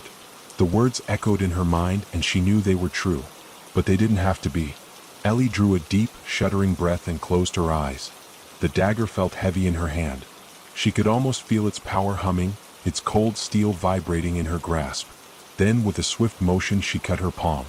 The blood spilled into the well, dark and thick, pooling at the base. The ground trembled violently beneath her feet, the air around her growing colder still. The whispers turned to screams, agonizing and deafening. Ellie's heart raced as the world around her began to shift. The ground cracked beneath her, and the fog thickened, swirling in on itself. The well began to glow, its depths lighting up with a sickly, greenish light. The hollow was angry. Ellie didn't care. She had done it. But as the last of her blood fell into the well, she felt the ground beneath her feet give way. The earth shattered around her, and she was plunged into darkness. Her scream echoed in the void. Ellie's mind was a blur, a swirling vortex of confusion and panic. The earth had crumbled beneath her, and she fell into a pit of darkness, her body weightless, suspended in the air as the world around her fractured like broken glass. She couldn't tell where she was or how long she had been falling. The air around her felt heavy, as if she were trapped in a deep, crushing void. Her body screamed for release, for solid ground, but there was nothing, only endless darkness stretching on, as though she had been cast into a world beyond time. Her thoughts were disjointed, memories flashing before her eyes, images of Blackwood Hollow, the twisted trees, the dark, empty eyes of James. But nothing made sense. The more she tried to grasp for meaning, the further it slipped away, leaving her in a state of frantic, unrelenting terror. What happened to me, she thought. What have I done? Her hand still gripped the dagger, its cold steel digging into her palm as she clenched it harder, trying to anchor herself to something, anything, familiar. But nothing was familiar now. She had stepped too far into the hollow's grasp. The hollow claims all. The voice, the whisper, echoed in her mind again like a chant, a mantra, and Ellie's breath caught in her throat. It wasn't just the land. It was the hollow itself, alive, breathing, consuming everything it touched. Suddenly, with a violent jolt, Ellie hit the ground. She gasped, her lungs burning as the impact knocked the air from her. The world around her swam back into focus, but the sight before her was not one she could have ever prepared for. She was in a cavern. A massive, cavernous space, its walls dark and jagged, stretching up into nothingness. The air was thick with the smell of rot, the scent of decay and something older, much older. The ground beneath her was slick and uneven, like wet stone, and as she pushed herself up, she could feel the pull of the hollow's energy beneath the surface. The well had swallowed her whole, pulling her down into its depths, into the heart of the curse. And now she was trapped. Ellie's gaze shot around the cavern, trying to make sense of her surroundings. The walls of the cave were covered in strange symbols, ancient and twisted, pulsing faintly with an eerie glow. They seemed to move, shifting as if alive, like the veins of the land itself. A soft, distant sound reached her ears, a low, echoing hum, almost like a chant reverberating through the walls. It was incomprehensible, a language older than anything she had ever known. And the closer it drew, the more oppressive the atmosphere became, until the very air itself seemed to throb with power. The hollow's heartbeats beneath. Ellie's thoughts were muddled, the words drifting through her mind like a fog. She could feel something ancient, something alive, far below her. The very cavern seemed to pulse with it, like the land was breathing, alive, waiting, watching. She forced herself to her feet, her body trembling, the weight of exhaustion and terror pulling at her. The ritual had been completed, her blood spilled into the well. She had done everything she was supposed to do. But she still felt its pull. The hollow's call was still there, deep within her, wrapping around her soul like an invisible chain. There was no escape. The hollow knows you. A voice pierced the silence, low, gravelly, like the sound of 1,000 whispered secrets. Why do you resist, child? Ellie's breath caught in her throat as she spun around, her eyes wide with terror. A figure stood in the shadows of the cavern, tall and skeletal, its limbs twisted and malformed, just like the creature she had seen before. Its face was an indistinct blur of features, its eyes glowing faintly with a sickly green light. It was them, the Watchers, the Guardians of the Hollow. You're one of them? Ellie choked out, her voice hoarse. What do you want from me? The figure stepped forward, its movements slow and deliberate, like a predator circling its prey. It was not entirely human, not entirely anything Ellie could understand. Its body was covered in tattered robes, and its fingers, long, spindly, curled around a staff, the tip glowing with the same sickly light that radiated from its eyes. You are part of the Hollow now, the figure spoke again, its voice reverberating through her bones. You have spilled your blood and it is ours. You are bound to the land. Ellie's chest tightened with fear, the reality of the situation crashing down on her. The Watcher was not here to help. It was here to claim her, to keep her in the Hollow, to ensure she could never escape. Why? Ellie whispered. What is this place? What are you? The Watcher cocked its head, regarding her with an unsettling calm. We are the Guardians, the keepers of the Hollow's secrets. And you? It took a step closer, its form rippling with darkness. Are a part of it now. You have become what you feared. Ellie felt her breath catch in her throat as she stumbled backward. The weight of the Watcher's words crushed her, pressing down on her chest until she could barely breathe. She had known deep down that this was where it was all leading. She had been marked from the beginning, her blood, her connection to the Hollow. She was never meant to escape. No. Please, Ellie gasped, her voice pleading. You had a choice, the Watcher said. And you chose to come here. You chose the Hollow. You are its servant now, bound to it until the end of time. The creature stepped closer, its bony hand reaching toward her. Ellie recoiled, her heart racing as she clutched the dagger tighter. But she knew deep inside that no weapon could save her now. There was no fighting the Hollow. It was too powerful, too ancient, and it had already claimed her. The Watcher's fingers brushed her skin, sending a chill down her spine, and for the briefest moment, Ellie felt the land's pulse inside her, stronger now, alive. Her vision blurred, the world spinning as the Hollow's energy seeped into her, twisting her very being. It wasn't just the land anymore. It was her. And there was no turning back. Ellie's mind screamed, but no sound escaped her lips. Her body felt as if it were being torn apart from the inside, stretched thin by the Hollow's power. The walls of the cavern closed in around her, the cymbals pulsing with a rhythm that echoed in her skull. And just as she thought she might break, might be consumed by the darkness, it all stopped. The world stilled. The pressure eased. The Hollow had claimed her. But something else lingered. A dark, twisted presence, an ancient force, watching, waiting for the moment when it would reveal its final truth. Ellie had become more than a prisoner. She had become the Hollow itself. Ellie couldn't tell where the cavern ended and where she began. The boundaries between herself and the Hollow had blurred, an unsettling fusion of dark energy and human consciousness. Her body no longer felt like her own, her limbs heavy and foreign. The Watcher stood before her, its ancient eyes gleaming with satisfaction, its voice a low hum vibrating through the very walls of the cavern. You are one with the land now, it said, its voice almost tender, like a parent speaking to a child. You have given yourself to the Hollow, and in return, it will grant you eternity. Eternity. The word hung in the air like a death sentence. Ellie's breath quickened as the weight of what she had done settled deep into her bones. She had been so close to escaping, to breaking free. But now there was no going back.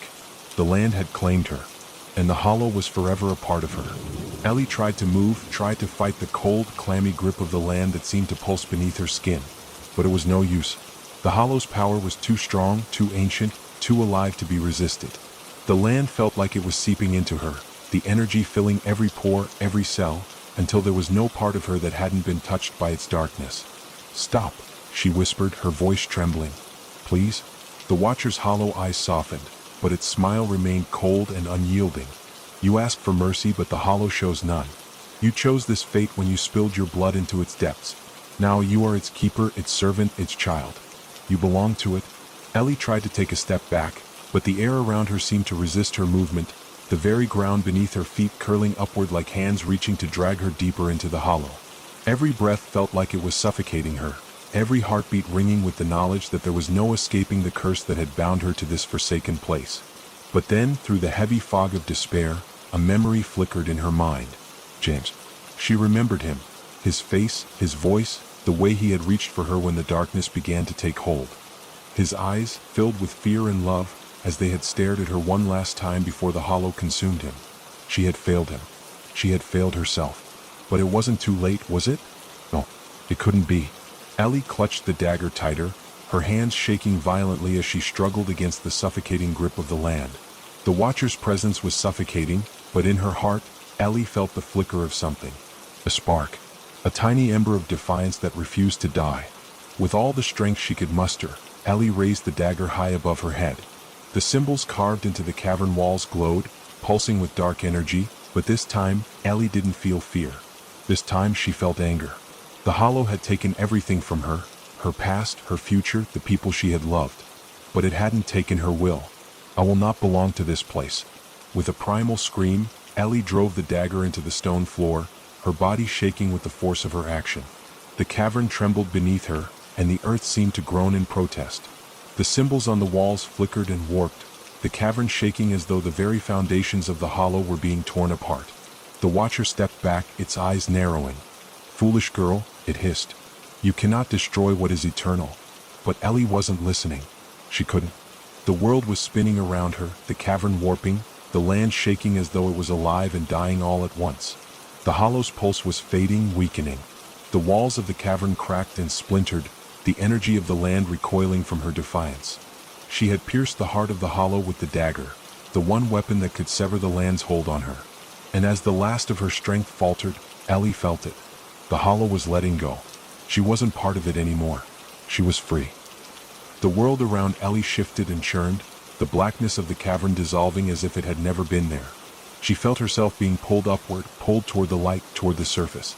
But before she could fully escape, she caught a glimpse of the Watcher, its twisted form crumbling into dust, its ancient power shattering before her. Its last words echoed in her ears, a cruel whisper carried on the wind. You can never truly escape. The hollow is eternal. It waits. But Ellie didn't stop. She didn't look back. She could feel the weight of the land lifting from her shoulders, the fog of the hollow's influence clearing from her mind. Her lungs filled with the air of the living, fresh and sweet, and she felt the earth beneath her feet, solid, real, free. The world was different now. The hollow was no longer a part of her.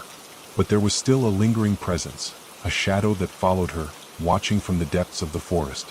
She had escaped, yes, but the hollow, like a disease, would never be fully gone. As Ellie stumbled out of the forest and into the clearing beyond, she looked up at the darkening sky, the clouds swirling above like a storm gathering its strength.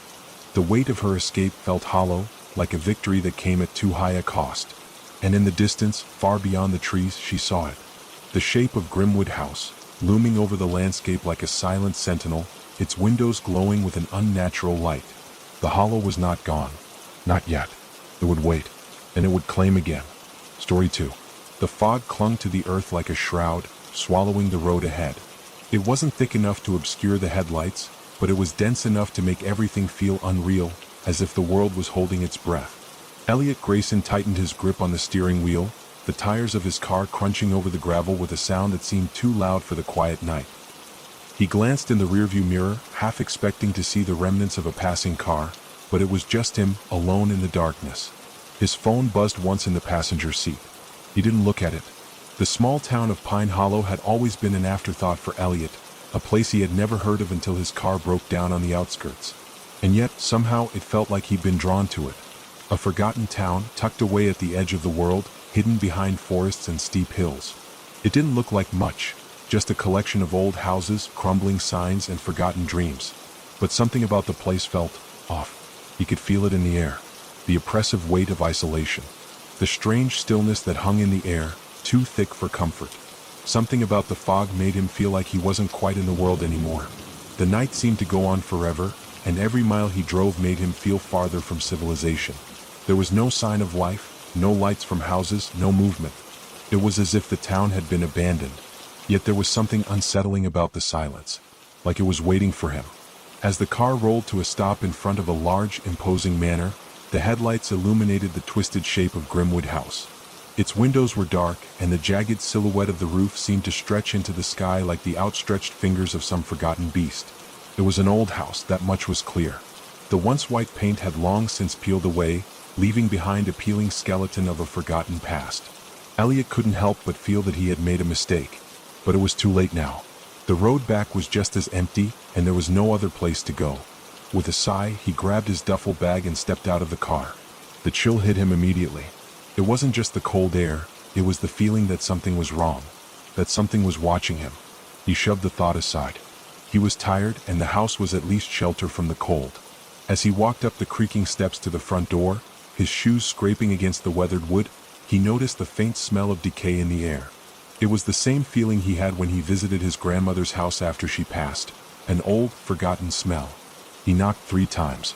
Nothing. He knocked again, louder this time. The door creaked open slowly, a thick, musty smell pouring out into the night.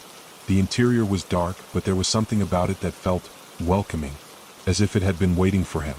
A voice, barely a whisper, floated from the darkness. "Elliot, come in." Chapter 2, The Stranger in the Shadows. The door closed behind him with a soft, ominous thud. The sudden isolation hit him, suffocating him in the silence. The only sound was the slow, rhythmic creak of the house settling. He felt the hairs on the back of his neck rise. His instincts screamed for him to leave, but the voice, soft, familiar, like a memory he couldn't quite grasp, had drawn him inside. The interior was even older than the exterior had suggested. Dust covered the furniture, thick and unmoving. Old portraits lined the walls, their painted eyes staring down at him with an unsettling intensity. He could barely make out the faces, twisted figures in dimly lit frames. There were no lights, only the soft glow of moonlight filtering through the dirty windows. "Hello?" Elliot called, his voice sounding unnaturally loud in the oppressive stillness. "Is anyone here?" He took a step forward, the floorboards groaning beneath him. His foot brushed against something on the floor, a small, smooth object. He bent down, squinting in the dim light. It was an old key, tarnished with age, but it looked out of place on the dusty floor. It wasn't something that had fallen by accident. It was as if someone had deliberately placed it there. His pulse quickened, the unease growing. He stood up quickly, scanning the room for any sign of movement, but the house remained still. Another whisper drifted through the darkness, closer this time. "Elliot." The voice was unmistakable now. It was his mother's voice, a soft, comforting sound that tugged at his chest. But she had been gone for years. He swallowed, his throat tight. "Mom?" he asked, his voice trembling. No answer. He walked deeper into the house, his footsteps louder now. The hallway stretched out before him, dark and winding. The walls seemed to pulse with a slow, sickening beat, like the heart of the house itself was alive, breathing in the shadows. Every step he took felt heavier than the last, as if the weight of the house was bearing down on him. He reached a door at the end of the hallway. The wood was old and warped, but it wasn't locked. He pushed it open slowly. The room inside was a study, with shelves full of old books and strange, dusty relics. But what caught his attention wasn't the room itself, it was the large mirror on the far wall. It was tall, framed in dark wood, and the glass was clouded with age. Elliot's breath caught in his throat.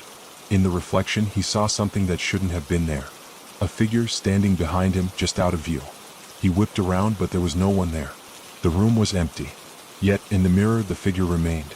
It was a woman, or something that had once been one. Her face was pale and gaunt, her features sharp, as if her skin had been pulled too tightly over her bones. Her eyes were dark, hollow, and they stared at him with an intensity that made his heart race. He took a step back, his mind scrambling for an explanation. The house creaked again, louder this time, and for a brief moment, Elliot thought he heard a low, guttural growl, like something deep within the walls. The figure in the mirror smiled. It wasn't a friendly smile. It was the kind of smile someone gives you just before they make you wish you were anywhere else. Elliot stumbled backward, his breath quickening as he rushed to the door. But as he reached for the handle, the door slammed shut with a deafening bang, and the smile in the mirror grew wider. Elliot's heart hammered in his chest. His breath came in ragged gasps, the air around him growing thick, stifling. The walls seemed to close in as the dim light flickered once more, casting eerie, elongated shadows across the room. He reached for the door handle again, his hand trembling, but it wouldn't budge. The door had locked behind him. His pulse raced, and his mind raced even faster.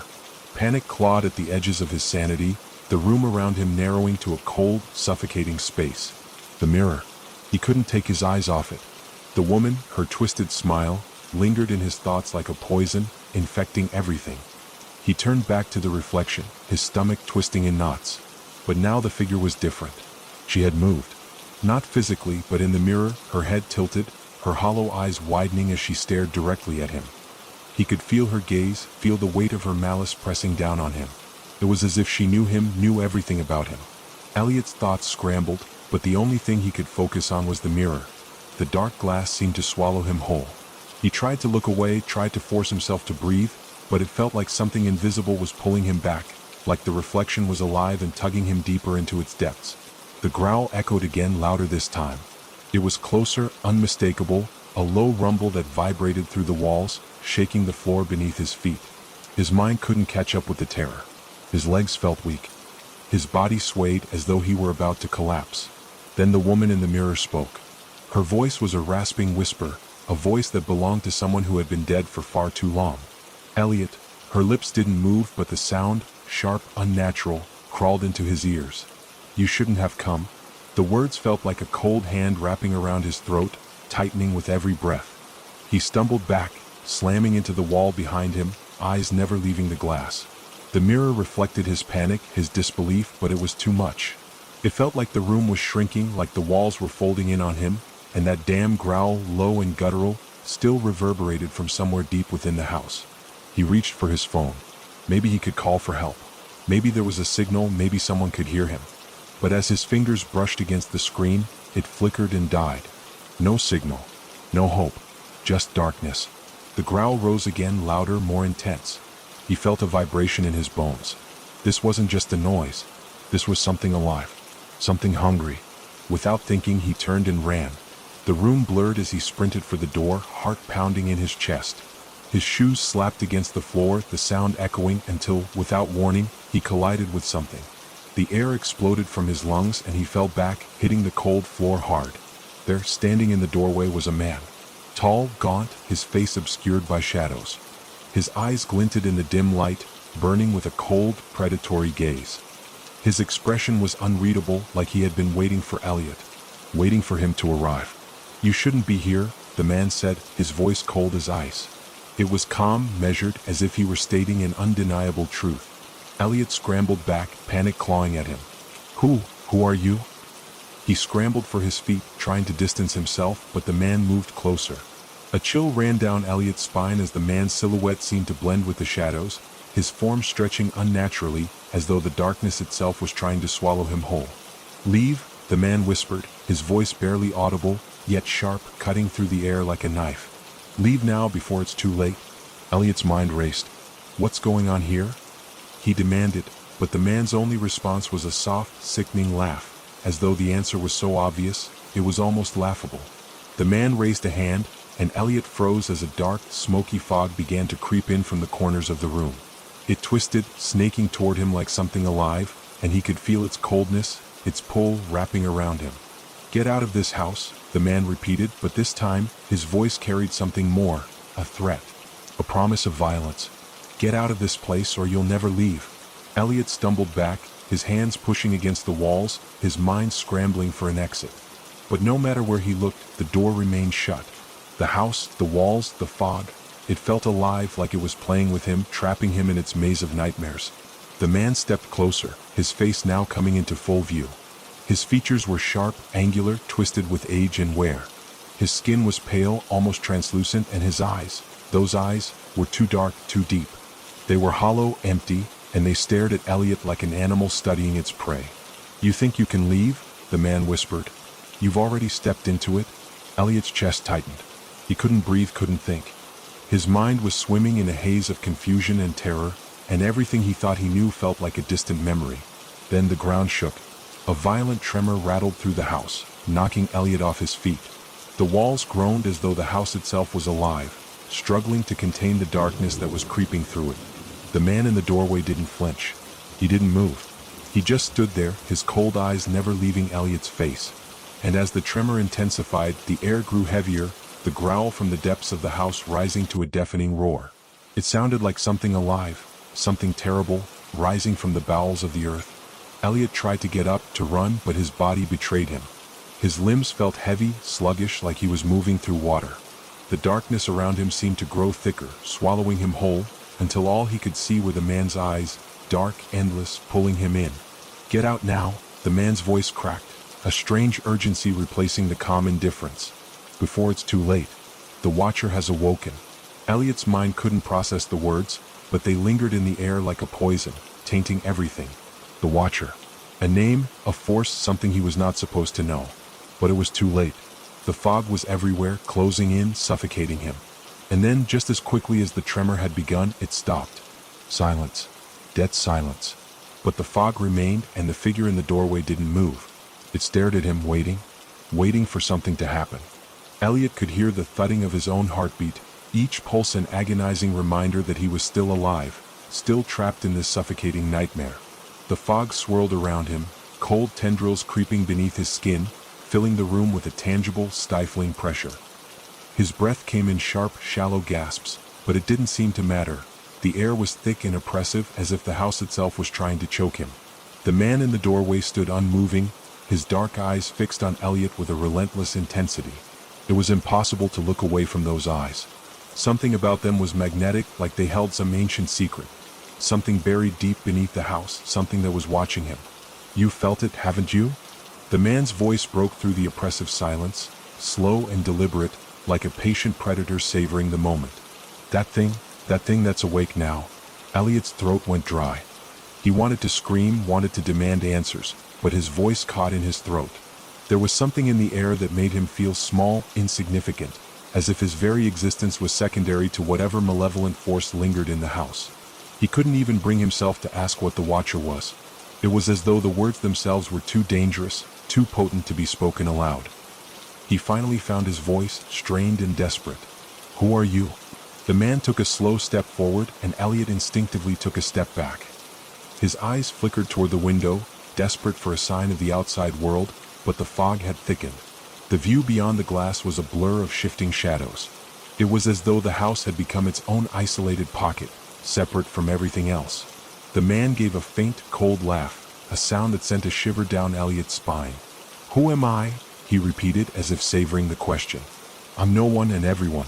I've lived in this place longer than you can imagine, and I've seen it change. I've seen things grow in the dark corners of this house, things you couldn't even dream of."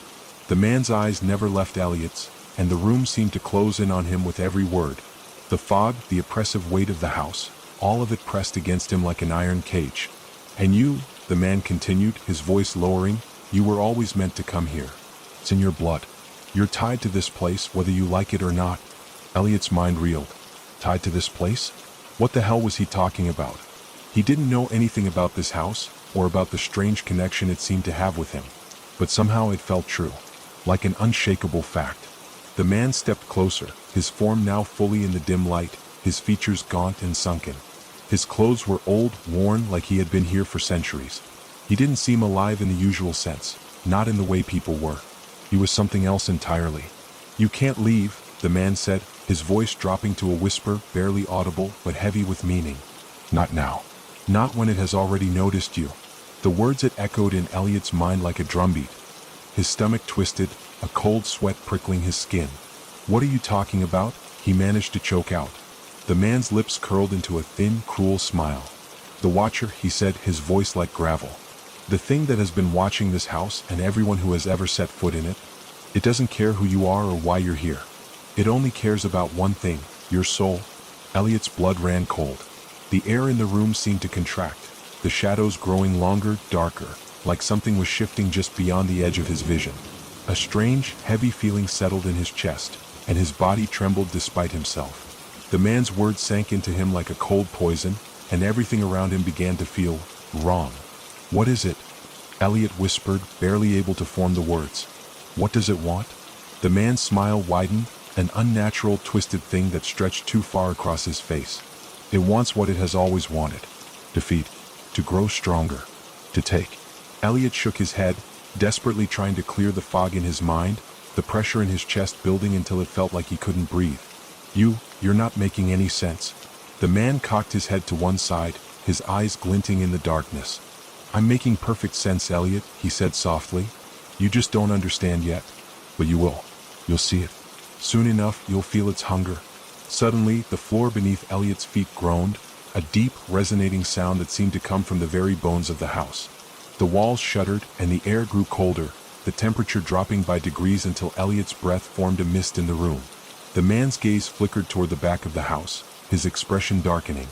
It's here, he muttered, barely audible as if speaking to himself. Elliot's heart skipped a beat. What's here? He demanded, his voice desperate, but the man didn't answer.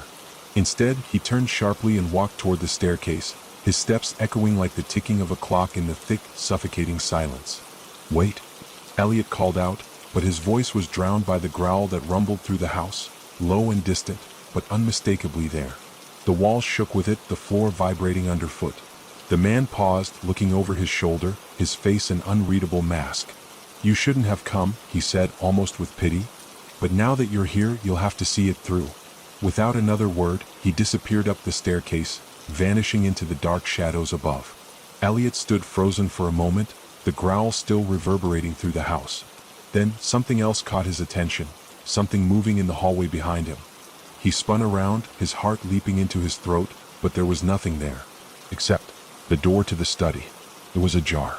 The fog in the room swirled again, and something in the darkness seemed to stir, a presence too large to be ignored. The air felt suffocating, thick with the weight of an impending storm. His instincts screamed at him to get out, to run, but his feet were rooted to the ground as though the house itself had tethered him in place. The shadows shifted in the doorway of the study, a faint movement too subtle to fully comprehend, yet too unmistakable to ignore. Elliot's breath caught in his throat, his heart pounding in his ears as the growl grew louder, deeper, more intense.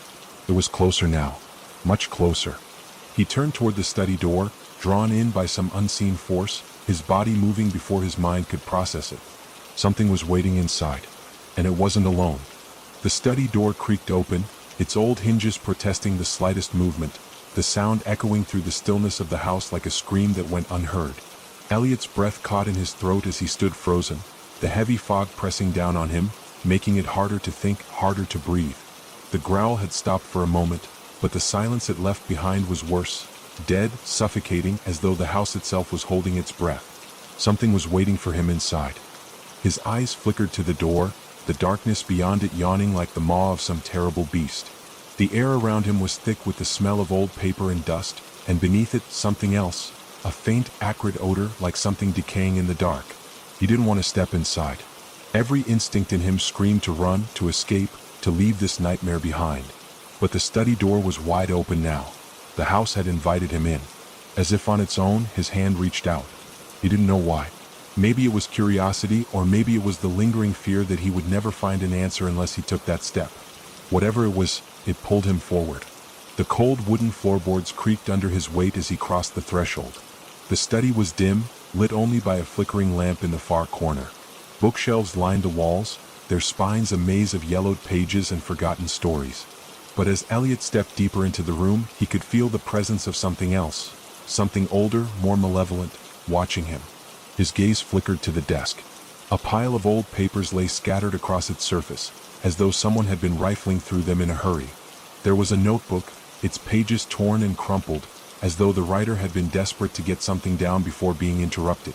Then he saw it. The mirror. It was smaller than the one in the hallway, but it was still large enough to reflect the entire room. A silver-framed antique, tarnished by age. It stood against the far wall, a perfect rectangle, the surface glassy and dark. The reflection seemed wrong.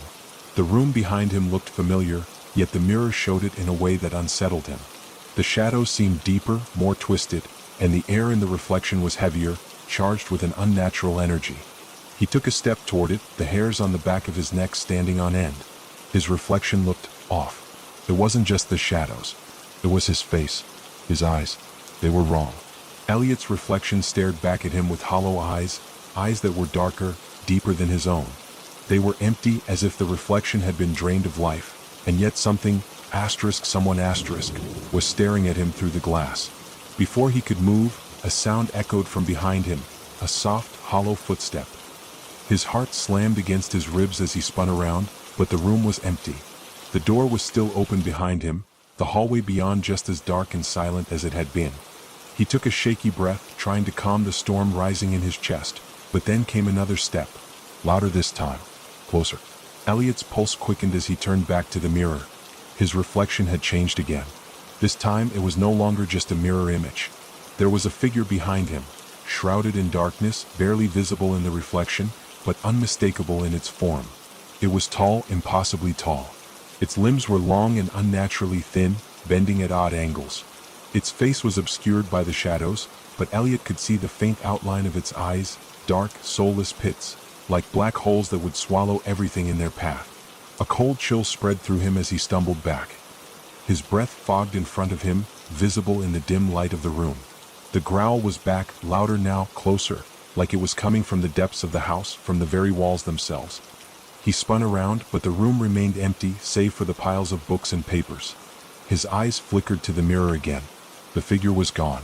The reflection had returned to normal, showing only the shadows of the room. But Elliot knew it hadn't disappeared. It was still there, watching him. His mind spun in confusion. The air felt thick, as if the very fabric of reality had warped around him, stretching and pulling in strange, impossible directions. The house was playing tricks on him. But no, this wasn't a trick. He could feel it. He could feel its presence, a cold, oppressive weight pressing down on him from all sides. The door slammed shut behind him with a deafening crack, and Elliot's heart nearly stopped in his chest. He whirled around, his breath catching in his throat as he scrambled for the handle, but the door wouldn't open. He pulled and yanked, but it was locked. Trapped. His pulse raced as he looked around, desperate for an escape. But there was no way out. The room had become a cage. The mirror, the dark figure, it was all closing in on him. He could feel it now, that terrible weight, that sense of being watched. The growl grew louder still, now a low rumble beneath the floorboards, shaking the walls. The room seemed to shift around him, the edges of reality warping as though the house itself were alive. The lights flickered once more, plunging him into a momentary darkness. When the light returned, the figure was there again. Not in the mirror. Not as a reflection. It was standing right in front of him. Elliot's breath hitched, his body frozen in place as the figure's eyes, those black empty pits, stared down at him. There was no face, no mouth, just darkness. Endless darkness. And then the voice came. Well, unnatural. You should have left when you had the chance, it whispered, the words echoing through his skull. Elliot tried to scream, but his throat closed up, his chest constricting as though the air itself had turned to stone. The figure reached out, its long, thin fingers stretching toward him. It was faster than he could react, faster than anything should have been. It grabbed him, its fingers wrapping around his wrist, cold as ice, burning like fire. The pain was excruciating. His vision blurred, his body convulsing as though something was draining the life out of him, pulling it through the darkness. The mirror, the figure, the growl. Everything merged into one, and Elliot felt himself slipping, falling into the dark, falling into the grip of the thing that had been waiting. And then, as quickly as it had begun, everything went black. Elliot's mind was heavy, thick with a fog that he couldn't clear away. He was drifting, floating in a void where time had no meaning, where his body didn't seem to belong to him anymore. It was a feeling that left him disoriented, unable to tell if he was awake or still trapped in some twisted dream. But then a whisper came, soft, hushed, almost familiar. Elliot. The voice cut through the haze in his mind like a knife, sharp and clear, and it jolted him awake. His eyes snapped open, but it wasn't the study he saw. The room was gone, replaced by a darkness so complete it swallowed everything in its path. He was no longer standing or sitting. He was lying on the floor, on something cold and damp, as though he had been thrown into a cave. He gasped, drawing in air that tasted of earth and rot. His chest tightened as he tried to move, but his body refused to obey, weighed down by a crushing fatigue. It was like something was holding him to the ground, keeping him here, in this place. Elliot. The voice called again. This time it was closer, clear, and it came from above him. He forced himself to sit up, his limbs shaking with the effort. The darkness around him seemed to pulse, as though the very air was alive with malice. It was the same feeling he had experienced in the house, that ever-present sense that something unseen was watching him, waiting for him to make the wrong move. His breath was shallow, every intake of air a struggle.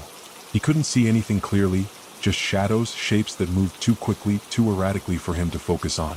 But then his eyes settled on something in the distance. A faint glow, like the pale light of a far-off lantern. "Hello?"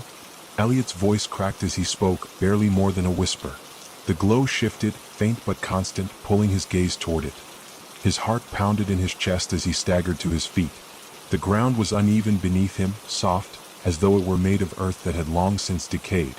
The voice called again. This time it was not just a whisper. It was clearer, louder, and it was coming from the direction of the light. "Elliot, you shouldn't have come back," it said, its tone soft, yet full of an unnerving certainty. The words echoed through the cavernous space as though the very walls were speaking to him. He stepped forward, each step a battle against the fear that clawed at him, trying to drag him back into the shadows. He couldn't see clearly yet, but the light was growing stronger, pulling him toward it with an undeniable force. The deeper he moved into the darkness, the colder it became. The air itself seemed to grow heavier, as though it were full of something ancient, something that had been waiting for a long time. Every footstep felt like an eternity, each echo of his movements swallowed by the oppressive silence. And then he saw it. At first, it appeared to be nothing more than a shadow. But as he drew closer, the shape began to take form. It was a doorway, a narrow, crooked archway with a soft, pale light spilling from it like a tear in the fabric of the world. The glow didn't seem to come from any visible source. It just existed, suspended in the air like a distant memory. Elliot reached out, his hand trembling as it neared the doorway. The moment his fingers brushed against the cool stone frame, the world around him seemed to shift. The shadows stirred, the ground beneath his feet trembling as though something deep within the earth was waking. He stepped through the archway, and everything changed. Suddenly, he was no longer in a cave, no longer in that suffocating darkness. The air was warm, thick with the scent of mildew and decay. The floor beneath him was hard, solid stone, and as he looked around, he realized with a sickening jolt where he was. It was Grimwood House. But not as it was now. No, this was the house as it had once been, a living, breathing thing full of warmth and light. He could hear voices, laughter, faint and distant, like the echoes of some long-forgotten memory. The house felt alive, as if it were just as much a character in this nightmare as he was. The rooms were familiar but wrong. Everything seemed off-center, distorted, as though the house was bending to its own will. The walls were covered in portraits of unfamiliar faces, their eyes following him with a knowing gaze. The air was thick with dust, but there was something else too, something deeper, something hidden just beneath the surface. The floors creaked beneath his feet, but this time it wasn't the slow groan of an old house settling. No, this was something darker. The house was groaning in pain as though it were alive, suffering. A figure moved in the shadows ahead, and Elliot's blood ran cold. It was him. Or rather, it looked like him. The figure stood in the middle of the hallway, back to him, bathed in the dim light that filtered through the cracked windows. It was dressed in the same clothes Elliot had been wearing, but the figure was taller, more imposing, its movements strange, jerky, unnatural. Elliot's breath caught in his throat as he took a step back, but the figure turned, its face coming into the light. It was him. But not him. The eyes were empty, hollow, blackened pits that seemed to stare straight into his soul. There was no life in them, just the cold, unfeeling gaze of something lost. The figure's lips curled into a smile, but it wasn't a human smile. It was sharp, predatory. "You're late," it whispered, its voice a low, guttural rasp. Elliot took another step back, his body trembling in fear.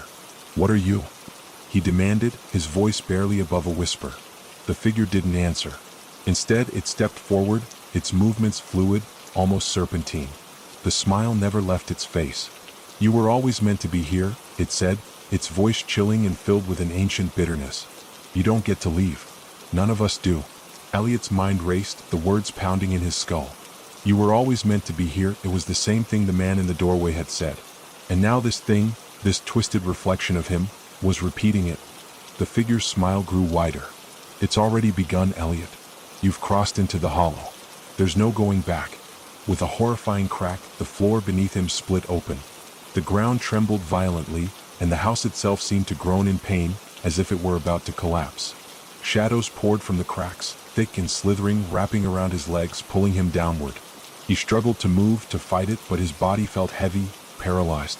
As the figure reached out for him, its fingers like cold, dead vines, Elliot screamed. And everything went black again. Elliot awoke to silence. For a long moment, he wasn't sure where he was or how much time had passed. He tried to move, but his body refused to cooperate. His mind was a tangled mess of confusion and fear. He could feel the cold stone beneath him, the dampness creeping into his clothes. But there was no shadowy figure, no sound of growling, no oppressive weight in the air. Just silence. His eyes fluttered open, and he blinked against the faint, sickly glow that surrounded him. It was like waking in a nightmare, everything blurry and indistinct, the edges of reality stretched thin. He was lying on a hard, cold floor again, but this time it was different. This wasn't Grimwood House. This place felt ancient. The walls were covered in dark, moldy stone, and the air was thick with the smell of earth, dampness, and rot. It was as if he'd been swallowed whole by the house itself, dragged into its dark belly. A soft scraping sound echoed through the space, just at the edge of his hearing. Elliot jerked up, his heart racing. He tried to move, but his legs were heavy like lead. Every muscle ached as though he had been dragged for miles. The scraping grew louder. It was coming closer. His blood ran cold. Not again, he whispered, his throat dry, cracked. He pushed himself to his feet, swaying as his head spun. The darkness around him seemed to stretch and shift, the edges of the room flickering in and out of focus, as if the world itself were crumbling. The scraping sound continued, but now it was accompanied by a low, guttural moan, one that sent a chill through his bones. He took a step forward, his footfall echoing through the cavernous space. The walls seemed to shift as he moved, the shadows stretching and snapping like tendrils of darkness, reaching for him. "Please," he muttered to himself, his breath shaky. "I need to get out of here." But where was here? And how had he gotten here? He forced himself to focus, trying to push the panic away. His mind was clouded, his memories fuzzy, but there was something familiar about this place. Something wrong. He couldn't shake the feeling that he had been here before. The scraping stopped and the silence settled in again, thick and oppressive. Elliot's heartbeat was the only sound he could hear, pounding in his ears like a drumbeat. And then he saw it.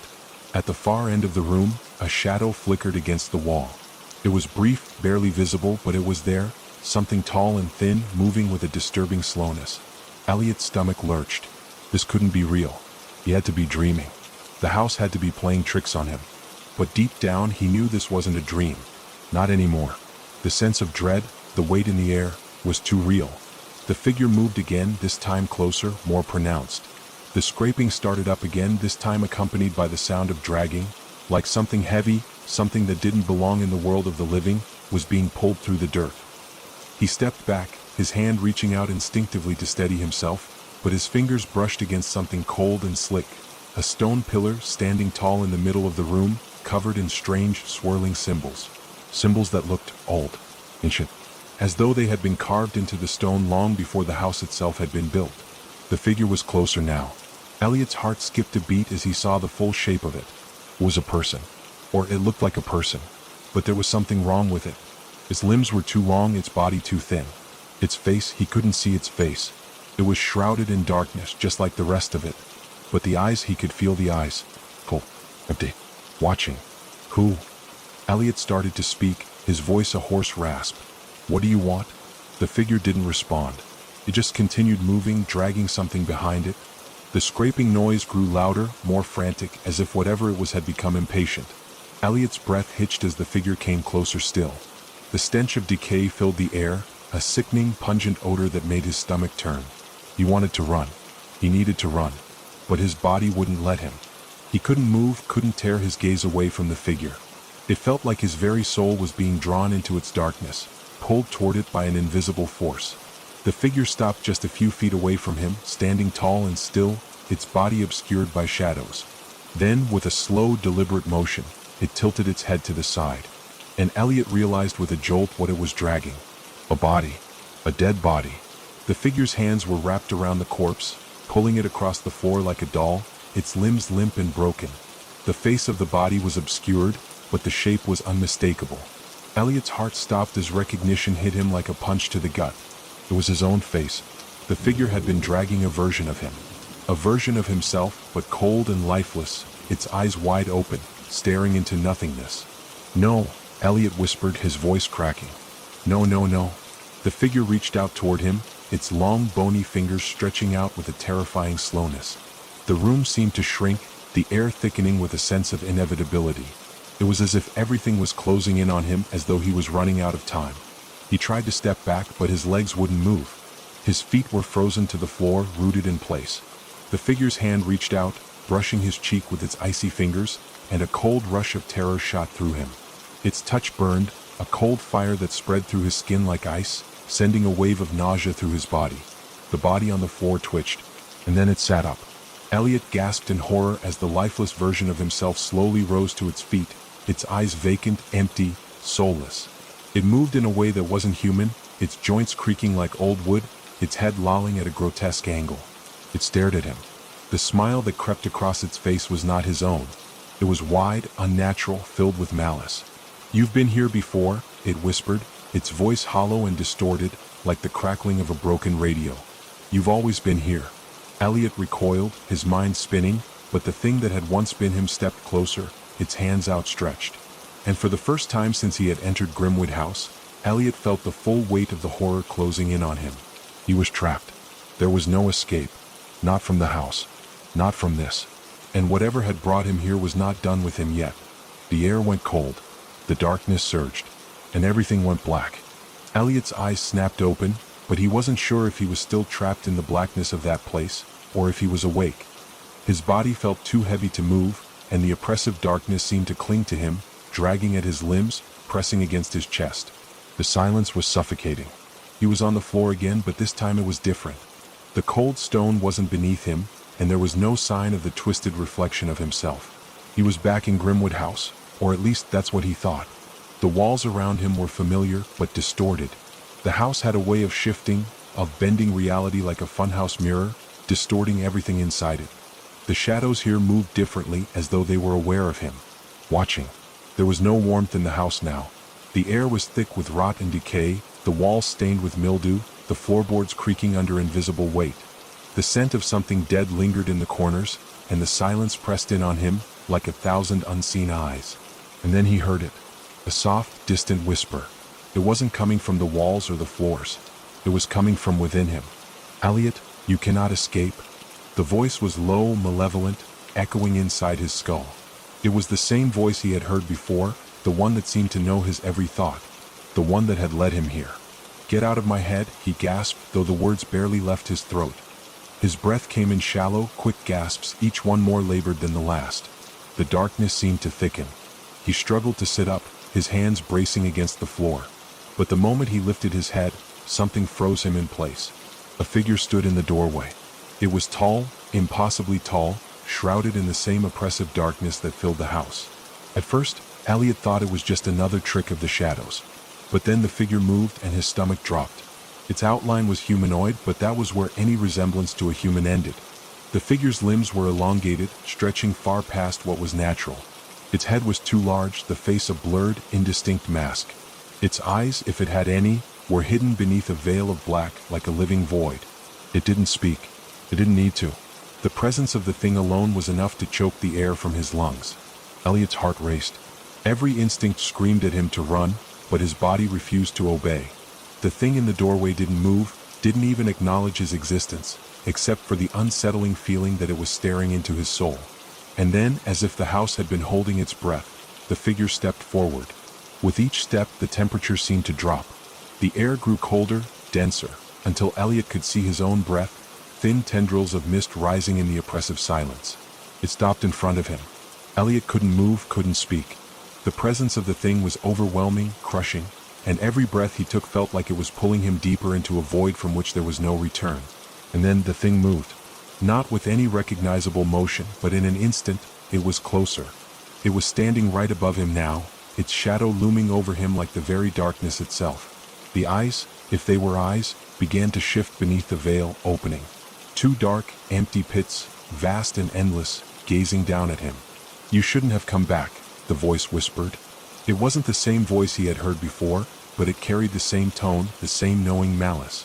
It was the voice of something that had been waiting for a long time. Elliot felt the weight of its gaze settle on him, pressing into his chest, suffocating him.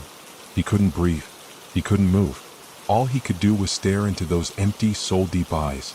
The watcher of the hollow, The voice echoed, its words not spoken but felt, inside his mind, inside his very being. I have watched you all this time, waiting for the moment when you would return. W.A. What are you? Elliot stammered, his voice barely a whisper. The thing didn't respond. Instead, it tilted its head slightly, the movement so unnatural, so grotesque that Elliot's stomach churned. The feeling of being watched, of being studied, was overwhelming. The Watcher knew him. It had always known him. It knew everything about him, his fears, his regrets, his failures, and it was waiting. You belong to this place now, it said, its voice a cold rasp. You always have. Elliot's mind raced. He had heard that before. You always have. The words rang in his head like a warning bell, echoing through his consciousness. But what did it mean? Why did it feel like this had been set in motion long before he ever stepped foot in Grimwood House? The Watcher's form wavered, as though it was struggling to maintain its shape, like a shadow on the edge of reality. The house seemed to breathe with it, the walls groaning as though the structure itself were alive. The floor beneath him shuddered. A new sound filled the air, soft and distant at first, but quickly growing louder. The sound of scratching, no scraping. A noise so sharp, so grating, that it pierced the air and clawed at his brain. The Watcher's form began to flicker, like a broken light. The air grew heavier, thick with the scent of something rotten. Elliot could feel the temperature drop, the cold seeping into his skin, his bones, freezing him in place. Do you remember, Elliot? The Watcher's voice was now a hissing whisper, each word coming through as if it were being dragged through the depths of the earth. Do you remember why you came here? Why you have to stay? Elliot's heart pounded in his chest, his pulse racing in time with the scraping sound, growing louder now, closer. It was coming for him, but from where? He couldn't tell. It felt like the walls themselves were closing in, like the house was becoming more alive with every passing second. The figure took a step closer, and Elliot could feel his breath catching in his throat, a cold lump of dread in his stomach. Something deep inside him told him this wasn't just a ghost, a presence, or an entity, it was something older, something ancient. You will never leave Grimwood, the Watcher whispered. You are part of it now as it is part of you. It feeds on you. It has always fed on you. With a final, sickening jolt, Elliot felt himself jerked backward, pulled by some unseen force, and everything went black again. Elliot gasped as the blackness receded, but it didn't leave him with the warmth of reality. The cold still clung to his skin, the oppressive weight of the house pressing down on him, and the lingering, familiar sense of being watched refused to fade. He was no longer in the place where the Watcher had stood, but the terror, the dread, it followed him. It clung to him like a shadow, suffocating and relentless. He tried to move, but his limbs felt heavy as though they had been weighted down with lead. His mind screamed for action, for escape, but his body was sluggish and unresponsive, as though it too was trapped in the nightmare. But then he heard something, a soft murmur, a whisper. Faint but unmistakable. A voice, not the cold, alien voice of the Watcher, but one he knew.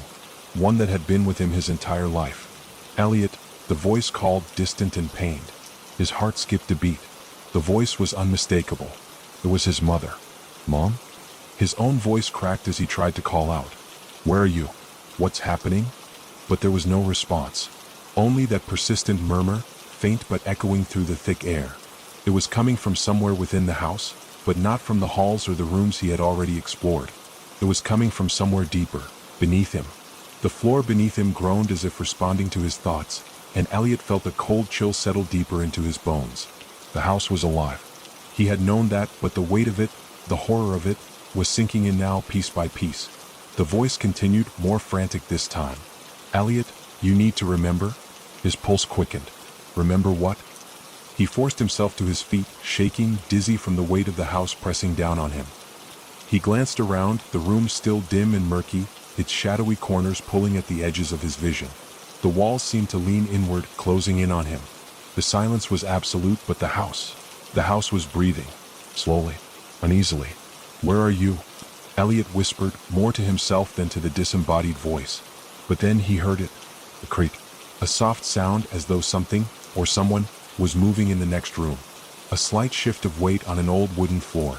It was faint, but there was no mistaking it. The house had changed again. He turned, his stomach lurching with dread. The murmur of his mother's voice echoed again, this time clear and sharp, but disjointed, as though it were being filtered through layers of noise, distorted and alien. You can't escape. The voice trailed off into a strangled, guttural noise swallowed by the air. "Mom?" Elliot whispered urgently, stepping toward the door. The walls groaned again, but this time it wasn't just the house settling, it was alive. "Hungry?" Elliot's heart hammered in his chest, and he moved cautiously toward the sound. The door creaked open on its own as if it were welcoming him or trapping him. The scent of mold, decay, and something far more sinister filled the air as he stepped into the hall. And then he saw it. At the end of the hall, just before the stairs that led downward, a shadow moved, so faint he almost missed it. A figure, tall, thin. Its silhouette was stretched unnaturally long like the Watcher, but it wasn't the same thing.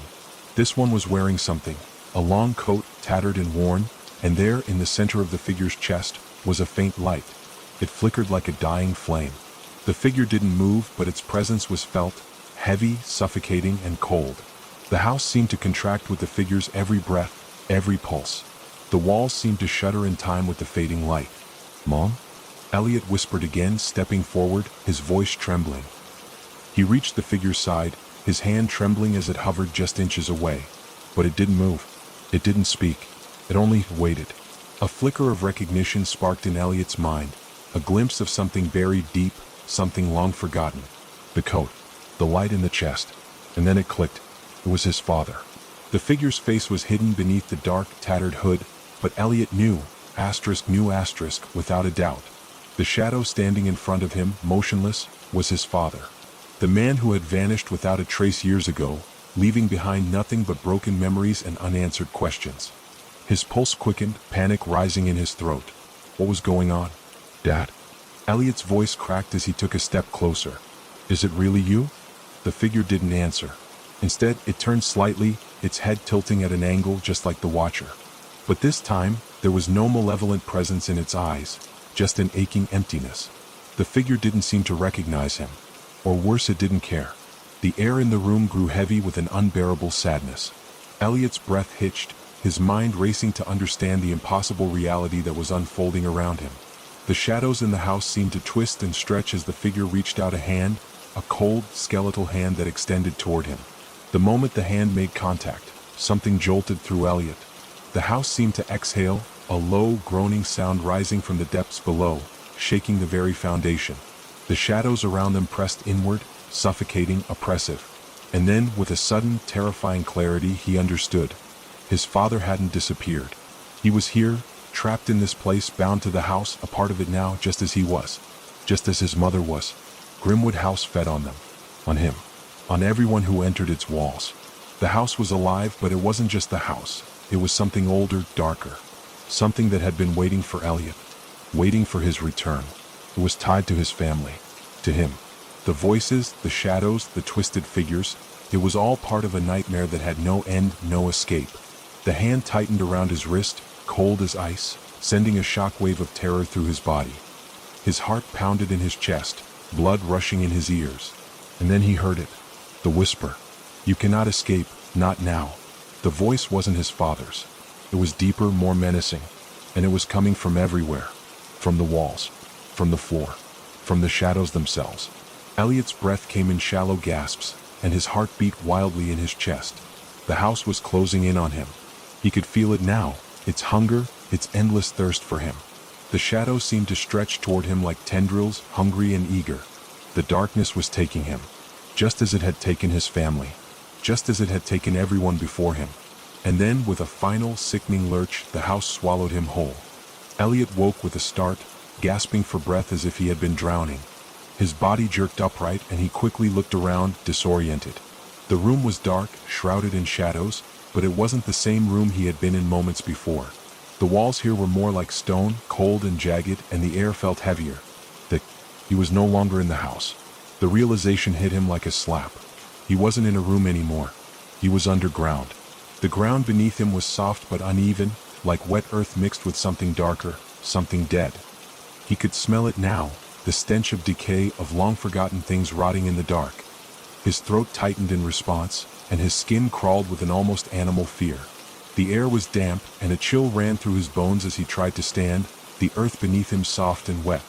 He couldn't remember how he had gotten here, couldn't recall when the walls of Grimwood House had fallen away, but this place felt older, ancient. The silence was oppressive.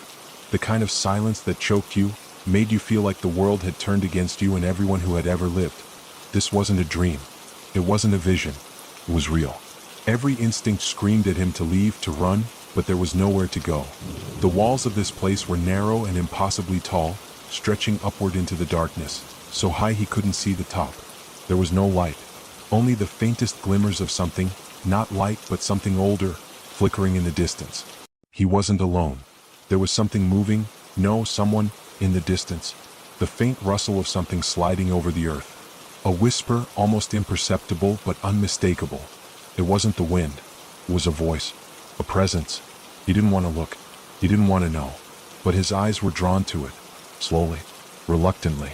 The shapes in the dark began to shift, becoming clearer as his mind adjusted to the blackness. Figures. Tall, thin, and hunched over, moving with unnatural, jerky motions. They weren't human, not completely. Their forms twisted and warped in the darkness, their limbs too long, too thin. Their faces were hidden beneath layers of shadow, but there was no mistaking them. The Watchers. The same figures he had seen before. The ones that stalked the house, the ones that watched. But these were different. These were not the shadowed forms of the house. They were here, beneath the earth, in the place where the house's roots seemed to run deep. They were alive in a way that wasn't human. Elliot's stomach lurched. The Watchers weren't just the house's guardians. They were its minions. They were tied to this place, and this place, this hollow, was older than anything he could understand. He didn't know how he knew this. It wasn't something anyone had told him. It was an instinct, a knowledge that rippled through him like a cold wave, settling in his bones. The hollow was their home, their prison. And Elliot had just become its newest prisoner. He stumbled backward, his pulse pounding in his ears, but as he did, he felt something sharp and cold press against his ankle. He looked down and his breath caught in his throat. Bones. Broken, brittle bones littered the ground around him. The remains of something, or someone, that had been here long before him. The skulls, cracked and hollowed, stared up at him with empty eyes. The remnants of lives, lost and forgotten. The Watchers were watching him. Their eyes never left him, though their forms remained hidden. There were no words spoken, but their presence filled the air, an overwhelming weight. He tried to move, but something held him back. A feeling of dread, an invisible force, seemed to press down on him from every side. He was trapped. And then the whispers began. Soft at first, like a wind brushing through dead leaves, but quickly growing louder. "You should have stayed away," they murmured. "You were warned." The voices were distorted, layered over each other, like 1,000 people speaking at once.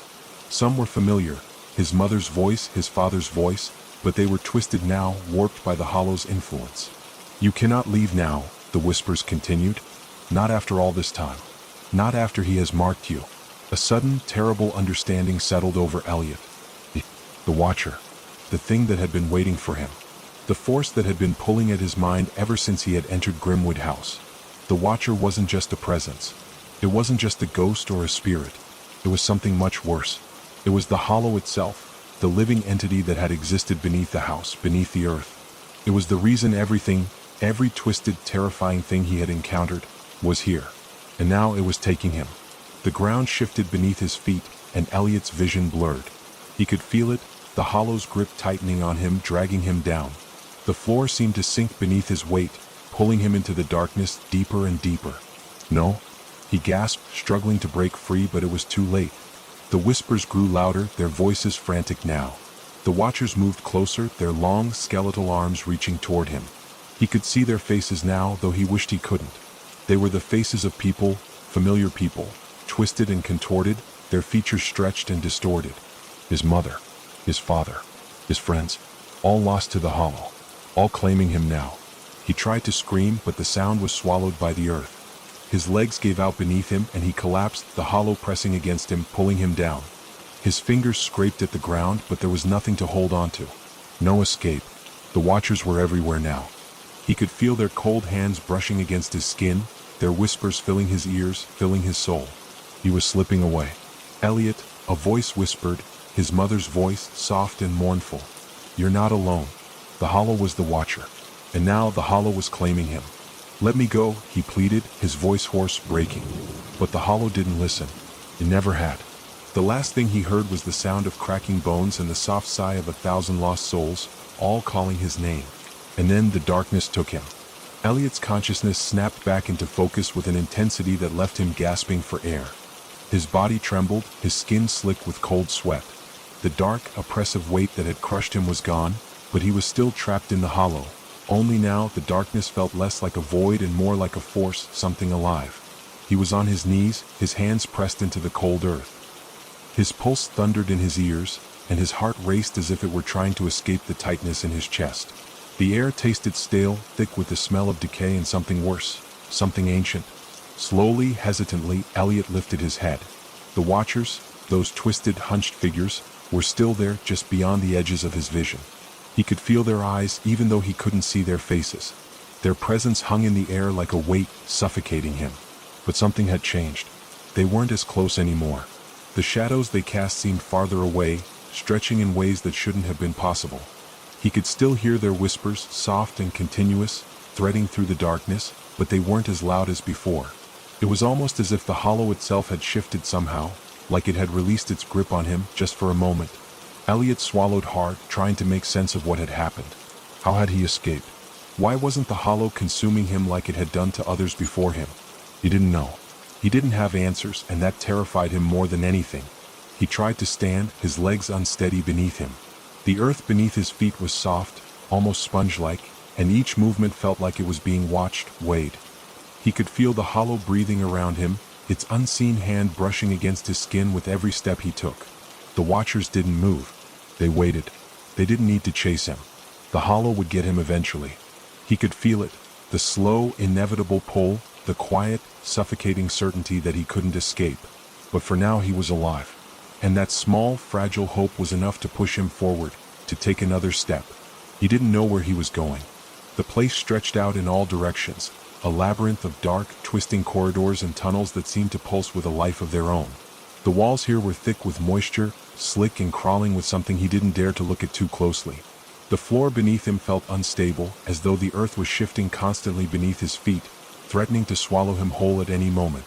The whispering voices grew louder, pressing against his mind like 1,000 maddened thoughts. Some of the voices were familiar, fragments of memories, of things he had once known. Others were not.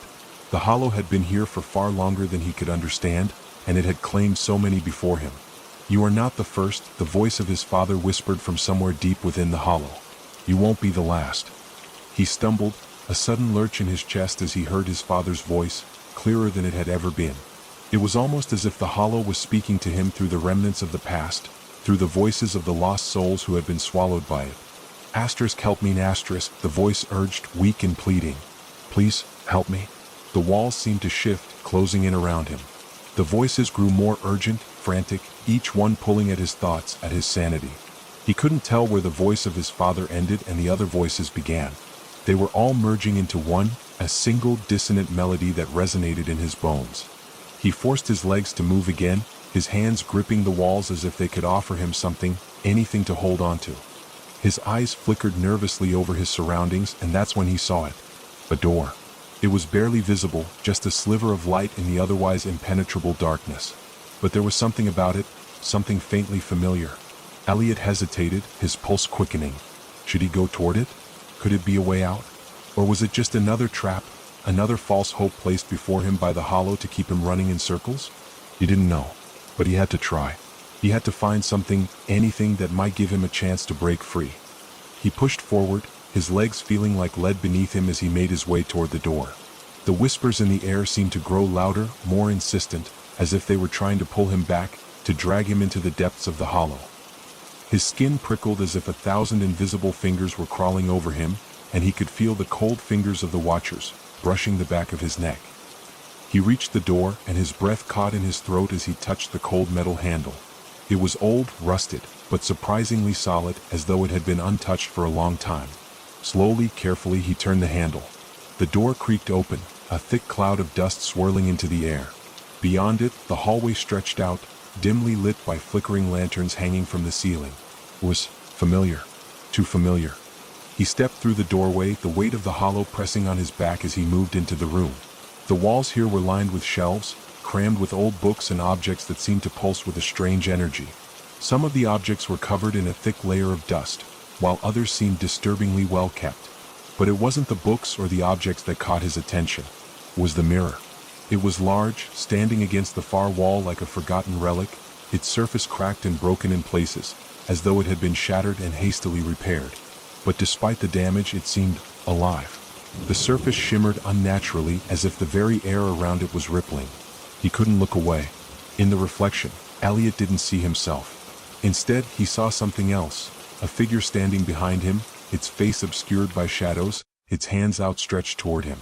Elliot spun around, heart pounding in his chest, but the room was empty. He was alone. And yet, in the reflection, the figure remained. It was the Watcher, and it was coming closer. Elliot's breath quickened as the figure in the mirror reached out, its skeletal hand brushing the surface of the glass. It moved as though it were trapped in the mirror, but Elliot could feel the pressure building in the air, the feeling that something was trying to break through. He had to act. He didn't know what the mirror was or why it was here, but it was the only thing in the hollow that seemed to respond to him, that seemed to offer a way out. If he could just... A cold hand pressed against his shoulder, and Elliot spun around, his heart dropping into his stomach. The Watcher was standing right behind him. Its face was no longer hidden by shadows. It was there, in front of him, its eyes glowing with a malevolent light, and its mouth opened in a twisted grin. "You are mine," it whispered, its voice like gravel scraping against his skin. *forever*. And then, just as quickly, the figure disappeared, leaving Elliot alone in the room, his breath shallow and fast, his heart racing in his chest. The door slammed shut behind him. Elliot's breath came in ragged gasps as he stumbled backward, his eyes wide with terror. The room around him felt smaller, the walls pressing in on him like the hands of 1,000 unseen ghosts. The mirror in front of him shimmered again, but this time, there was no figure. No Watcher. For a moment, there was only silence. The air was thick, heavy with the weight of dread, as if the entire hollow was holding its breath. The only sound that remained was the thunderous beating of Elliot's own heart, a sound that seemed to fill the entire room. He turned, his gaze snapping to the door that had slammed shut behind him. He was trapped. Again. There was no escape. Every way out he had hoped for had turned into another dead end. The hollow was tightening its grip on him, pulling him deeper into its embrace. The whispers, once distant, were now a constant presence, surrounding him, echoing in his mind. They were all around him, too many voices, too many lost souls, all calling out, all demanding his attention. Their voices tangled together, creating a dissonant chorus of madness that filled his head. "You are nothing here," the voices whispered in unison. "You will never leave." The Watcher's words rang in his ears, the echoes of its chilling declaration hanging in the air. "You are mine, forever."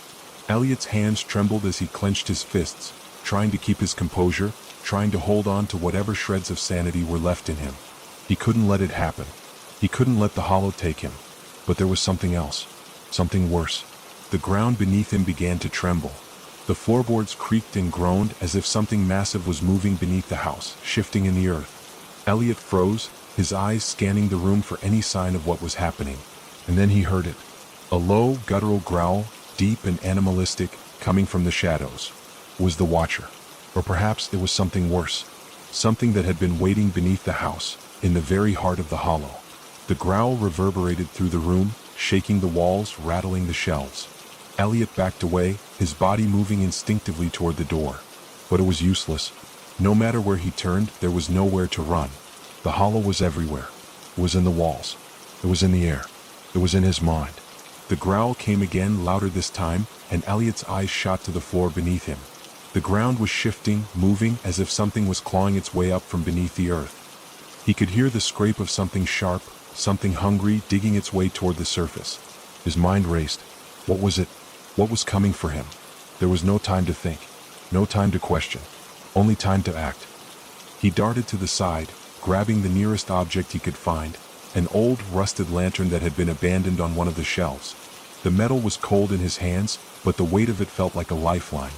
With one final glance at the mirror, where his reflection still remained, he smashed the lantern against the floor.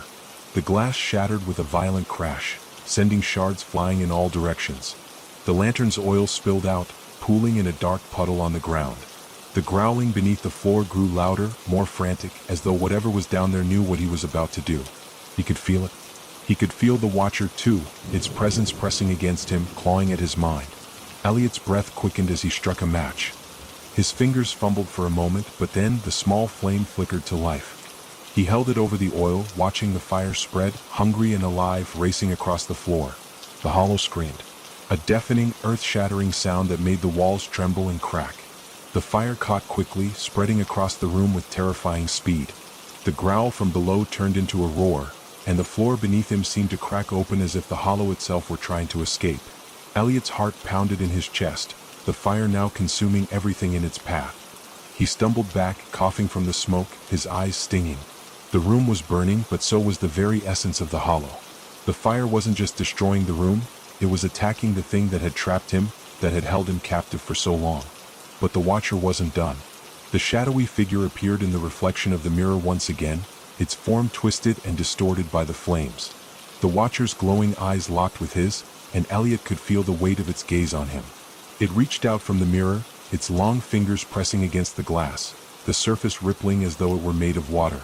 "You cannot escape," the Watcher said, its voice a distorted hiss that scraped against his mind. "This is your end, Elliot. You are already part of us." "No," Elliot gasped, his voice hoarse and weak from the smoke. "I won't."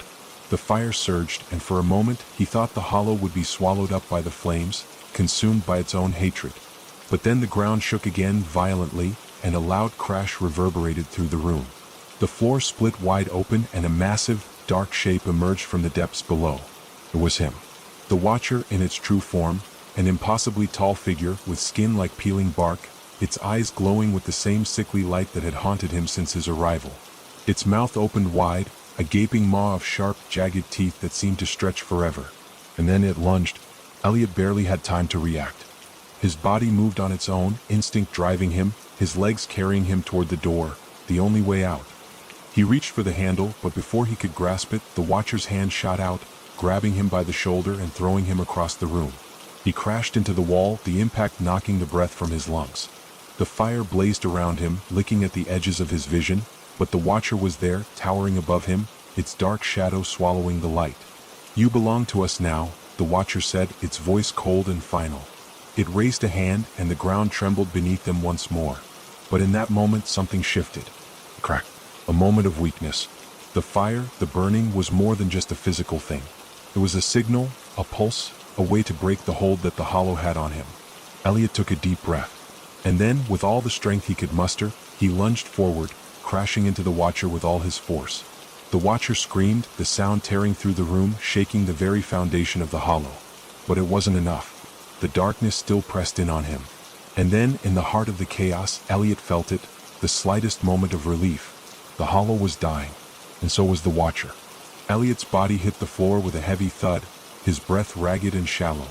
His mind spun, disoriented and fractured, as the flames raged around him, casting flickering shadows on the walls. The Watcher, asterisk, the thing that had haunted him, tormented him, asterisk, was no longer looming over him. For the briefest moment he believed that maybe, just maybe, he had won. The hollow was burning, cracking, collapsing in on itself as if it were alive and finally dying. The very foundation of the place seemed to shudder with the final throes of something ancient, something dark. Elliot tried to push himself to his feet, but the heat was overwhelming. The fire, once a spark of hope, was now consuming everything, everything except the hollow's heart, which had somehow refused to die completely. It was as though the inferno couldn't touch it, couldn't burn the cursed thing to the ground. His eyes darted toward the mirror, the only thing still standing and scathed by the flames. The surface was dark, empty. The Watcher's form was gone, but its presence remained, suffocating the air around him, pressing down on him like a weight he could never escape. The fire roared louder, crackling as the room grew smaller, the walls inching closer with every passing second. The heat was unbearable, searing his skin, but there was no way out. The door had been sealed shut, the very foundation of the house pulling him back into its depths. The hollow wasn't just a place, it was a living thing, and it had chosen him. It had chosen them. A tremor ran through the earth beneath him, followed by a low rumbling. A final, desperate growl from somewhere deep within the hollow, one last call from the thing that had been waiting for so long. Then the ground cracked wide open. The force was enough to send Elliot sprawling across the floor, his limbs aching as he struggled to move. His fingers scraped against the cold, hard surface of the room, but there was no escape. The fissure widened, the darkness swallowing up the light, and with it, the last remnants of his hope. The walls trembled again, shaking violently as if the hollow were exhaling its last breath. But it wasn't over yet.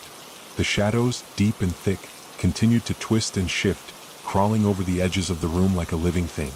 Elliot's pulse quickened as he felt something pull at his consciousness, tugging at the very edges of his sanity. The whispers were back, louder, more insistent than ever before. They clung to him, suffocated him, threatening to drown him in their unrelenting chorus. "You cannot escape." The voice came from everywhere, from the depths of the hollow, from the cracks in the walls, from the mirror that still reflected nothing.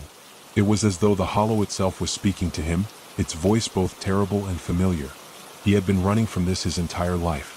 From the truth, from the past, from whatever it was that had bound him to this place, to this curse.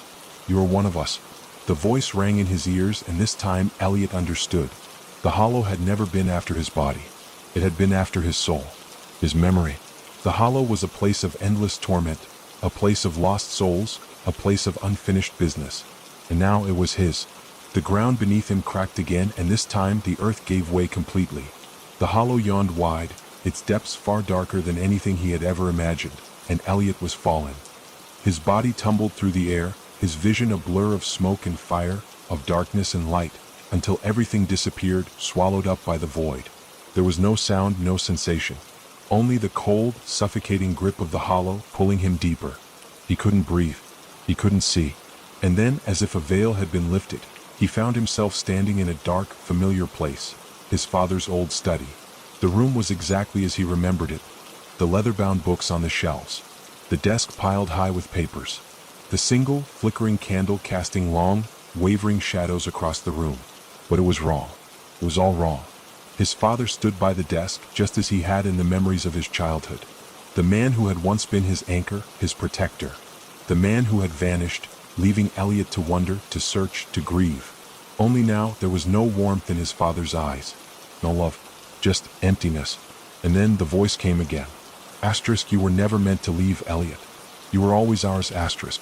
His father turned toward him, and for the first time in years, Elliot saw the truth, saw the darkness that had always been there. His father was a part of it, a part of the hollow. Elliot staggered back, his heart pounding in his chest. The air felt thick, suffocating, as if the walls of the study were closing in around him.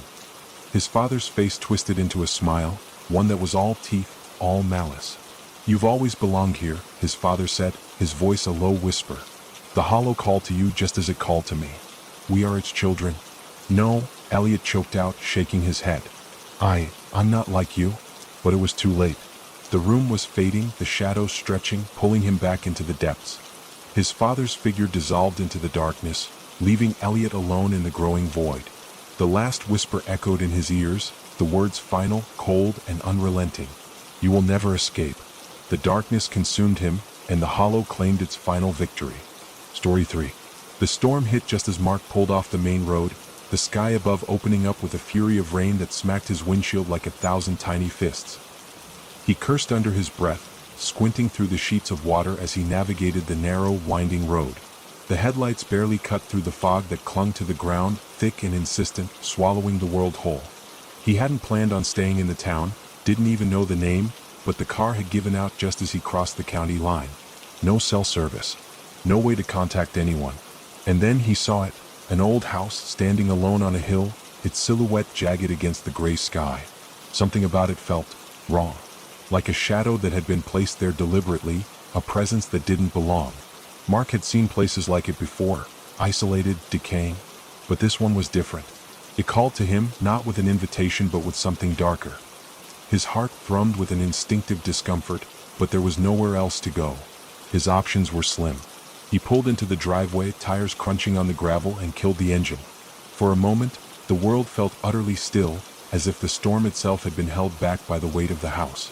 The rain kept hammering down, but it didn't feel like it was hitting the ground. Felt wrong. As if the air was too heavy, too thick for the rain to fall the way it should. He looked up at the house. A tall, gaunt structure, its windows dark and uninviting, sat like a sentry in the fog. The kind of place that made you wonder how many souls had walked in and never left. He couldn't explain why, but he felt certain of it. This house had a history.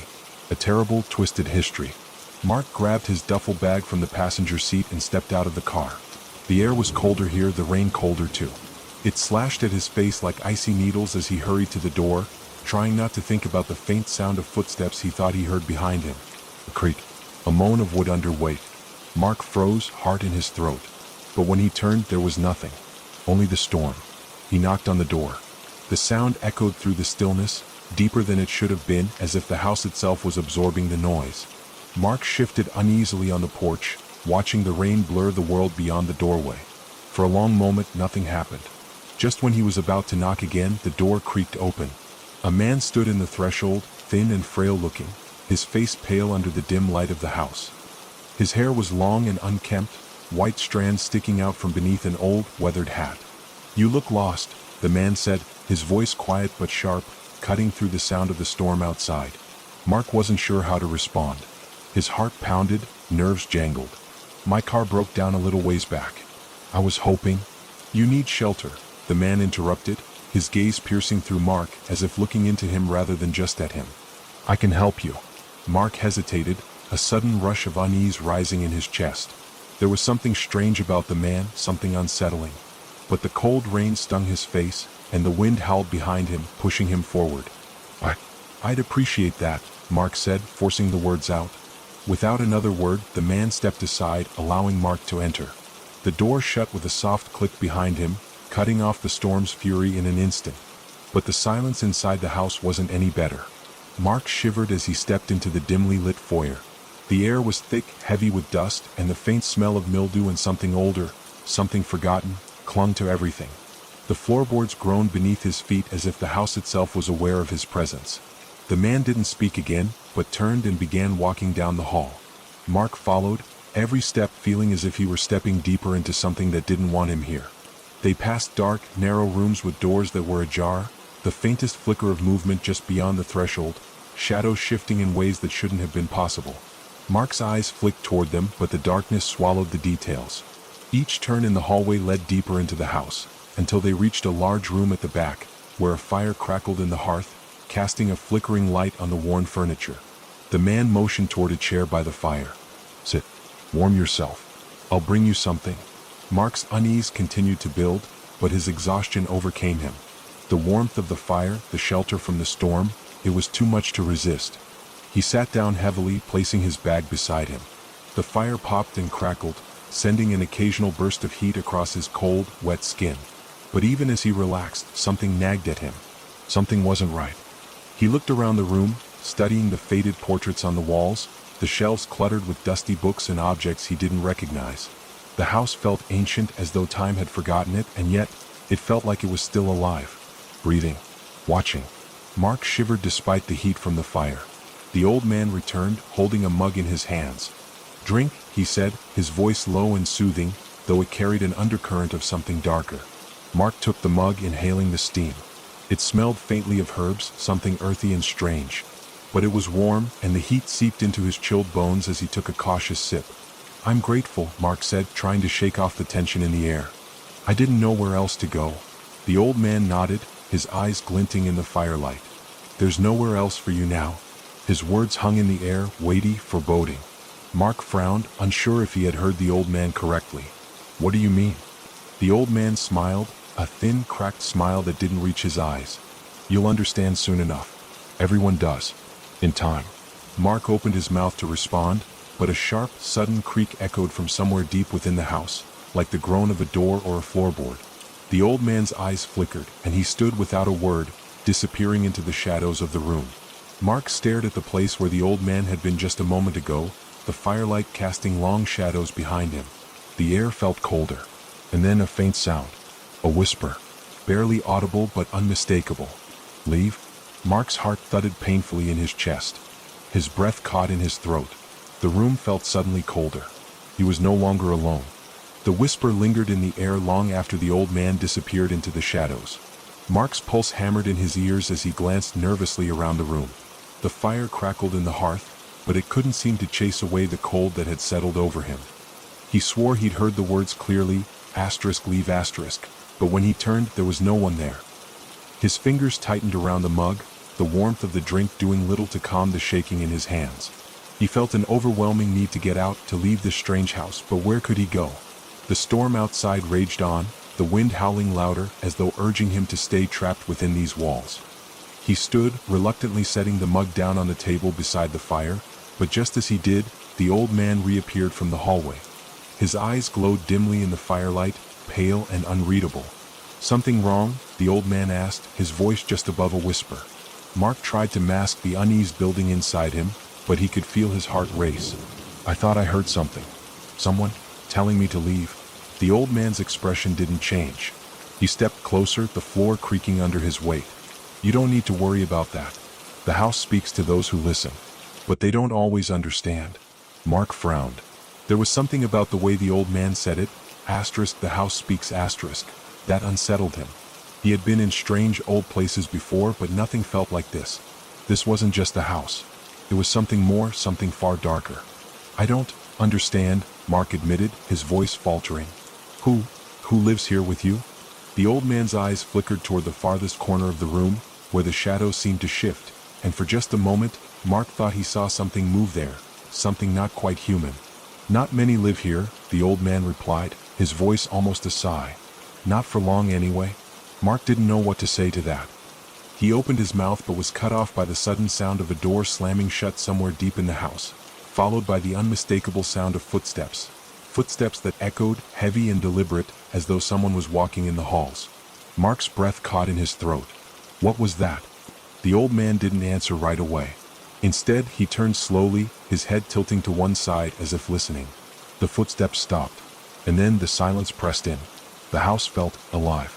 Mark could hear the old creaks and groans of the walls settling, the wind howling outside, but it was the stillness that unnerved him most. The air was thick with tension, suffocating. The very walls seemed to be watching. The old man moved again, slow and measured, his steps hardly making a sound as he approached the far wall of the room. Mark followed his gaze, his eyes drawn unwillingly to the shadows in the corner. He could feel it now, something else watching, waiting. The house had a presence. "It's not just the house that speaks," the old man murmured, turning back to Mark. "There are things here. Things that should never be forgotten." Mark took a step back. What do you mean? What kind of things?" The old man didn't answer immediately. Instead, he walked to a large old bookcase in the corner of the room and pulled down a dusty leather-bound book. He turned the pages slowly as if searching for something. When he found it, he stopped and looked up at Mark, his pale eyes now focused, sharp. "The house has a history," the old man said, his voice low, almost reverent. "And that history is tied to the land. To the hollow." Mark frowned. "The hollow? What hollow?" The old man opened the book to a page marked with a strange symbol, a sigil that seemed to crawl and writhe under Mark's gaze. It was faint at first, but as his eyes lingered, it began to shift, like it was alive, pulling at his attention. "It's been here for centuries," the old man continued, his voice a soft rasp. "The hollow beneath the house, the land it sits on, it calls to people. It waits for the right ones to come. And once it has you, it doesn't let you leave." Mark's breath caught. "The right ones?" The old man nodded slowly. "It's not just coincidence you came here tonight. But you were always meant to." Mark shook his head, his heart pounding. "I'm just passing through. I broke down, I didn't know." The old man's gaze softened. "We all think we're just passing through, Mark. But some places choose us." Mark stumbled backward, his pulse racing. His mind was spinning. How could this man know his name? He hadn't told him, hadn't even said a word about who he was or where he'd come from. The unease grew, wrapping itself around him like a choking fog. What is this place?" Mark asked, his voice tight. "What's really going on here?" The old man smiled then, but it wasn't a smile that brought comfort. It was the smile of someone who knew a secret that couldn't be shared, a secret that was buried so deep it was beyond words. "This house is more than just a place.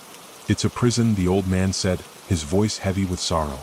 "A prison for all who have walked into its doors, for all who have been marked by the hollow. And you are marked." Mark felt the room spin around him, his vision swimming. The weight of the old man's words pressed on him, suffocating him. The house, the hollow, the mark. It was too much, too fast. Suddenly, there was a loud bang from somewhere deep within the house, a door slamming shut with enough force to rattle the walls. Mark jumped, his heart leaping into his throat. The house seemed to shudder, and the fire in the hearth flared wildly for a moment, casting long, twisting shadows that seemed to reach for him. "What the hell was that?" Mark shouted, taking another step back. The old man didn't flinch. He simply turned toward the door that led deeper into the house, his face unreadable. "You've heard it now," he said quietly. "The house has noticed you. And now it won't let you go." Mark's blood ran cold. He turned toward the door, his mind racing. His escape was just steps away. But the shadow in the corner of the room seemed to grow, stretching toward him as if it were alive, watching him with a hunger he could feel creeping up his spine. He had to get out. He couldn't stay here, not with it coming for him. But as he moved toward the door, it slammed shut with a deafening crash.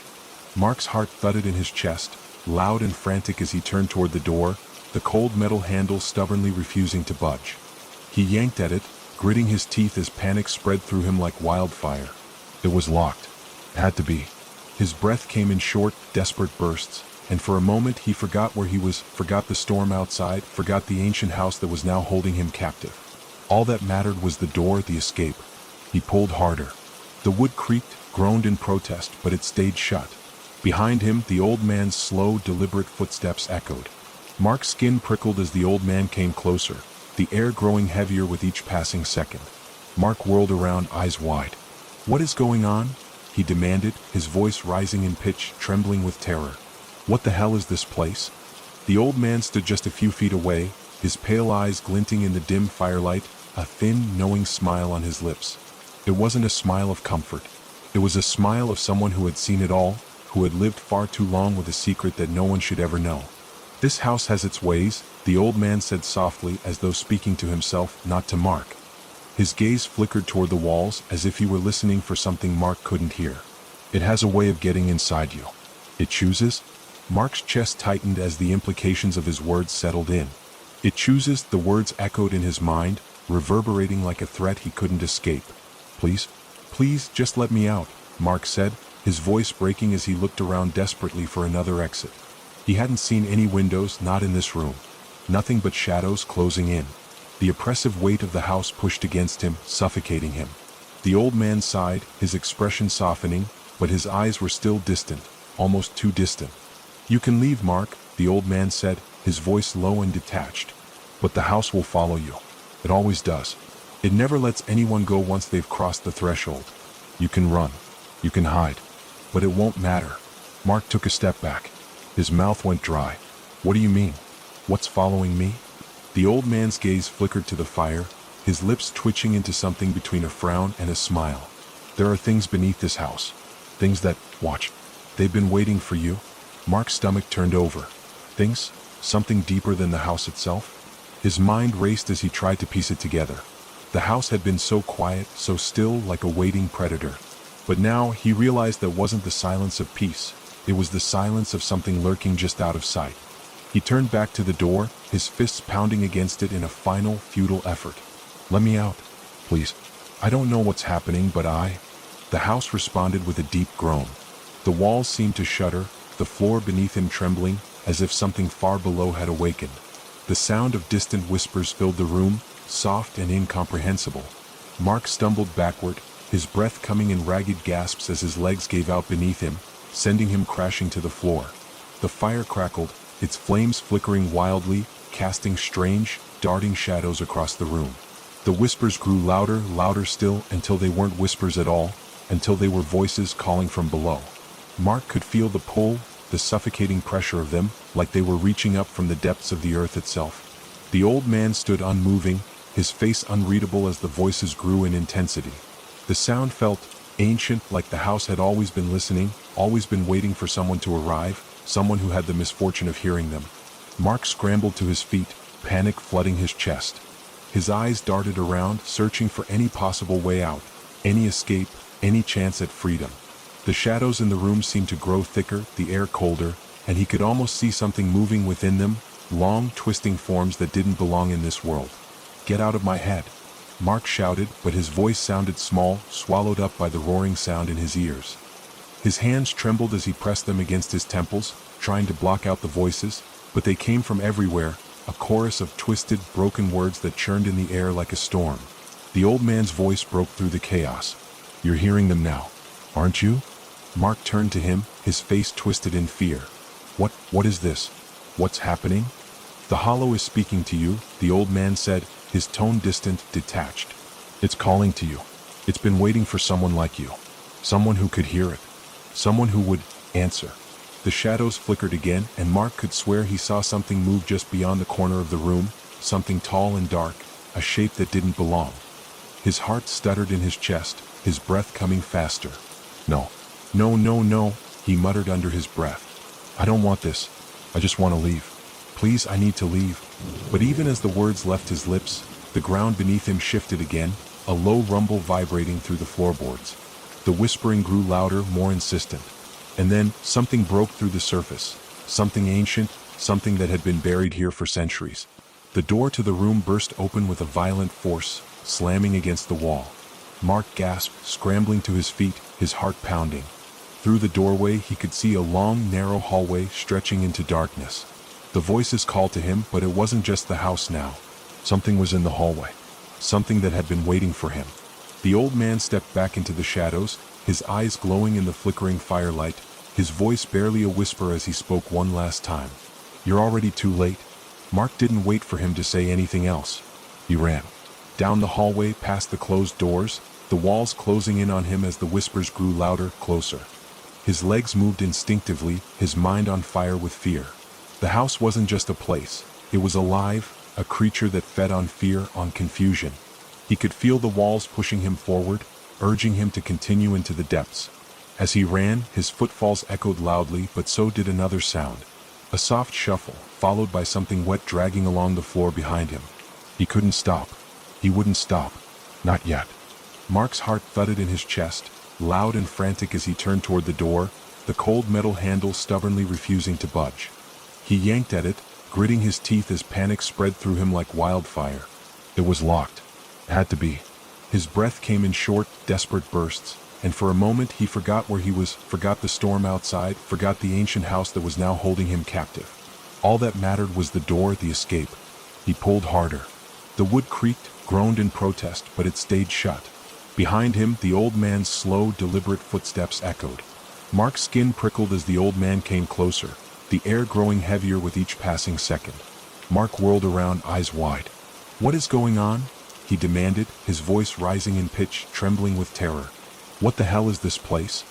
The old man stood just a few feet away, his pale eyes glinting in the dim firelight, a thin, knowing smile on his lips. It wasn't a smile of comfort. It was a smile of someone who had seen it all, who had lived far too long with a secret that no one should ever know. This house has its ways, the old man said softly, as though speaking to himself, not to Mark. His gaze flickered toward the walls, as if he were listening for something Mark couldn't hear. It has a way of getting inside you. It chooses? Mark's chest tightened as the implications of his words settled in. It chooses, the words echoed in his mind, reverberating like a threat he couldn't escape. Please? Please, just let me out, Mark said, his voice breaking as he looked around desperately for another exit. He hadn't seen any windows, not in this room. Nothing but shadows closing in. The oppressive weight of the house pushed against him, suffocating him. The old man sighed, his expression softening, but his eyes were still distant, almost too distant. You can leave, Mark, the old man said, his voice low and detached. But the house will follow you. It always does. It never lets anyone go once they've crossed the threshold. You can run. You can hide. But it won't matter. Mark took a step back. His mouth went dry. What do you mean? What's following me? The old man's gaze flickered to the fire, his lips twitching into something between a frown and a smile. There are things beneath this house. Things that, watch, they've been waiting for you. Mark's stomach turned over. Things? Something deeper than the house itself? His mind raced as he tried to piece it together. The house had been so quiet, so still, like a waiting predator. But now he realized that wasn't the silence of peace. It was the silence of something lurking just out of sight. He turned back to the door, his fists pounding against it in a final, futile effort. Let me out, please. I don't know what's happening, but The house responded with a deep groan. The walls seemed to shudder, the floor beneath him trembling, as if something far below had awakened. The sound of distant whispers filled the room, soft and incomprehensible. Mark stumbled backward, his breath coming in ragged gasps as his legs gave out beneath him, sending him crashing to the floor. The fire crackled, its flames flickering wildly, casting strange, darting shadows across the room. The whispers grew louder, louder still, until they weren't whispers at all, until they were voices calling from below. Mark could feel the pull, the suffocating pressure of them, like they were reaching up from the depths of the earth itself. The old man stood unmoving, his face unreadable as the voices grew in intensity. The sound felt ancient, like the house had always been listening, always been waiting for someone to arrive, someone who had the misfortune of hearing them. Mark scrambled to his feet, panic flooding his chest. His eyes darted around, searching for any possible way out, any escape, any chance at freedom. The shadows in the room seemed to grow thicker, the air colder, and he could almost see something moving within them, long, twisting forms that didn't belong in this world. "Get out of my head!" Mark shouted, but his voice sounded small, swallowed up by the roaring sound in his ears. His hands trembled as he pressed them against his temples, trying to block out the voices, but they came from everywhere, a chorus of twisted, broken words that churned in the air like a storm. The old man's voice broke through the chaos. "You're hearing them now, aren't you?" Mark turned to him, his face twisted in fear. What is this? What's happening?" "The hollow is speaking to you," the old man said, his tone distant, detached. "It's calling to you. It's been waiting for someone like you. Someone who could hear it. Someone who would answer." The shadows flickered again, and Mark could swear he saw something move just beyond the corner of the room, something tall and dark, a shape that didn't belong. His heart stuttered in his chest, his breath coming faster. No, no, he muttered under his breath. "I don't want this. I just want to leave. Please, I need to leave." But even as the words left his lips, the ground beneath him shifted again, a low rumble vibrating through the floorboards. The whispering grew louder, more insistent. And then, something broke through the surface. Something ancient, something that had been buried here for centuries. The door to the room burst open with a violent force, slamming against the wall. Mark gasped, scrambling to his feet, his heart pounding. Through the doorway he could see a long, narrow hallway stretching into darkness. The voices called to him, but it wasn't just the house now. Something was in the hallway. Something that had been waiting for him. The old man stepped back into the shadows, his eyes glowing in the flickering firelight, his voice barely a whisper as he spoke one last time. "You're already too late." Mark didn't wait for him to say anything else. He ran. Down the hallway, past the closed doors, the walls closing in on him as the whispers grew louder, closer. His legs moved instinctively, his mind on fire with fear. The house wasn't just a place. It was alive, a creature that fed on fear, on confusion. He could feel the walls pushing him forward, urging him to continue into the depths.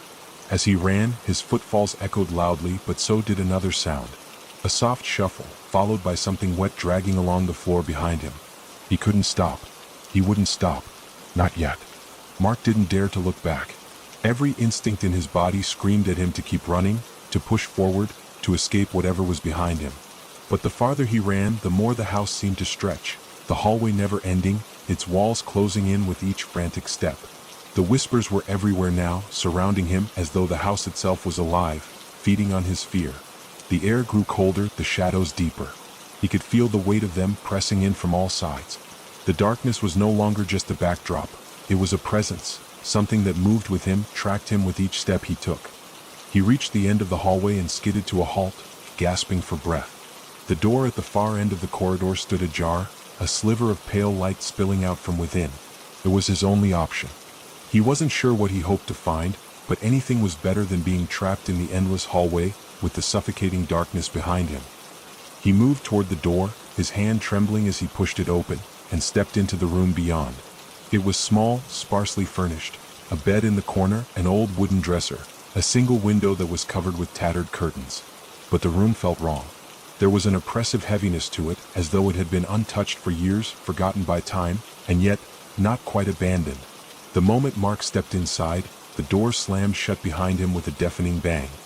He spun around, heart pounding, only to find the room plunged into an eerie silence. But it wasn't the silence of peace. It was the silence of waiting. His breath hitched. He wasn't alone in here. He could feel it. The shadows in the corners of the room seemed to flicker, twisting in ways they shouldn't. And as his eyes adjusted to the dim light, he saw them, dark figures in the corners, barely there, like the remnants of memories or ghosts caught between worlds. They watched him with silent, unseen eyes. And then, from the far corner of the room, something moved. Mark's blood ran cold as the shape emerged from the darkness. A figure, tall and thin, its form stretched unnaturally tall, its limbs long and gangly. Its face was obscured by the shadows, but Mark could feel its eyes on him, burning through the darkness. It was standing perfectly still, as if waiting for him to acknowledge it. He wanted to scream, but the words stuck in his throat, a lump of terror lodged there. His body wouldn't move. His feet were frozen to the floor, his heartbeat hammering in his chest. The figure didn't move. It didn't speak, just watched. Mark tried to shake the feeling, tried to force his legs to move, but the room seemed to be holding him in place. His breath came in shallow gasps, his mind spinning with confusion and dread. He couldn't escape it. He couldn't even move. And then, just as quickly as it had appeared, the figure was gone. Vanished into the shadows, leaving only the oppressive silence behind. Mark took a shaky breath, his legs trembling beneath him. He moved toward the bed, anything to break the oppressive stillness that threatened to crush him. That's when he saw it, beneath the bed. There, in the narrow space, a pair of pale, bloodshot eyes stared back at him. Wide, unblinking. Mark's scream died in his throat as the eyes blinked, once, twice, and then the figure shifted, slowly, deliberately, crawling out from under the bed, its limbs contorting in unnatural angles. It was a man, or had once been. His skin was pale and mottled, his mouth hanging open in a grotesque, silent scream. His hands were twisted, gnarled like the roots of an ancient tree, and his legs bent at odd angles, like he had been dragged through the earth itself. Mark stumbled backward, his breath hitching as he backed into the dresser. The figure didn't move, just stared at him with those hollow, dead eyes. And then it did something that made Mark's stomach churn, a slow, rasping breath, like it was drawing in air for the first time in years. And then, in a voice that was barely a whisper, it spoke. "You shouldn't have come here," it said, the words twisted and warped, like they came from a place far beyond the grave. Mark's blood turned to ice. He wanted to run. He needed to run. But his body refused to obey. The shadows seemed to close in, pressing him into the corner of the room. The figure inched closer, its twisted limbs dragging across the floor with a sickening, wet sound. Mark tried to speak, but his voice was caught in his throat, choking him, suffocating him. He reached for the door behind him, but it was locked, trapped. "You should never have listened," the figure whispered again, its voice a rasp of air and death. It was so close now, just inches away from him. Mark could feel the cold emanating from it, the cold of death, of something that shouldn't be alive. Mark finally found his voice, hoarse and trembling. What are you?" The figure paused, its unblinking gaze fixed on Mark. And then, with a sickening grin, it whispered one word. *Watcher star dot. The word echoed in Mark's mind, a cold shiver running down his spine. Watcher. What did it mean? What was it watching?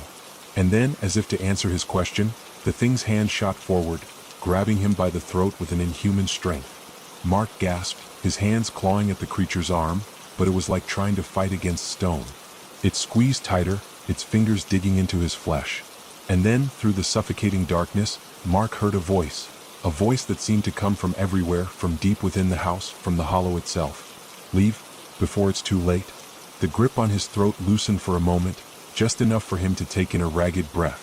The Watcher's grip relaxed, but it didn't let go.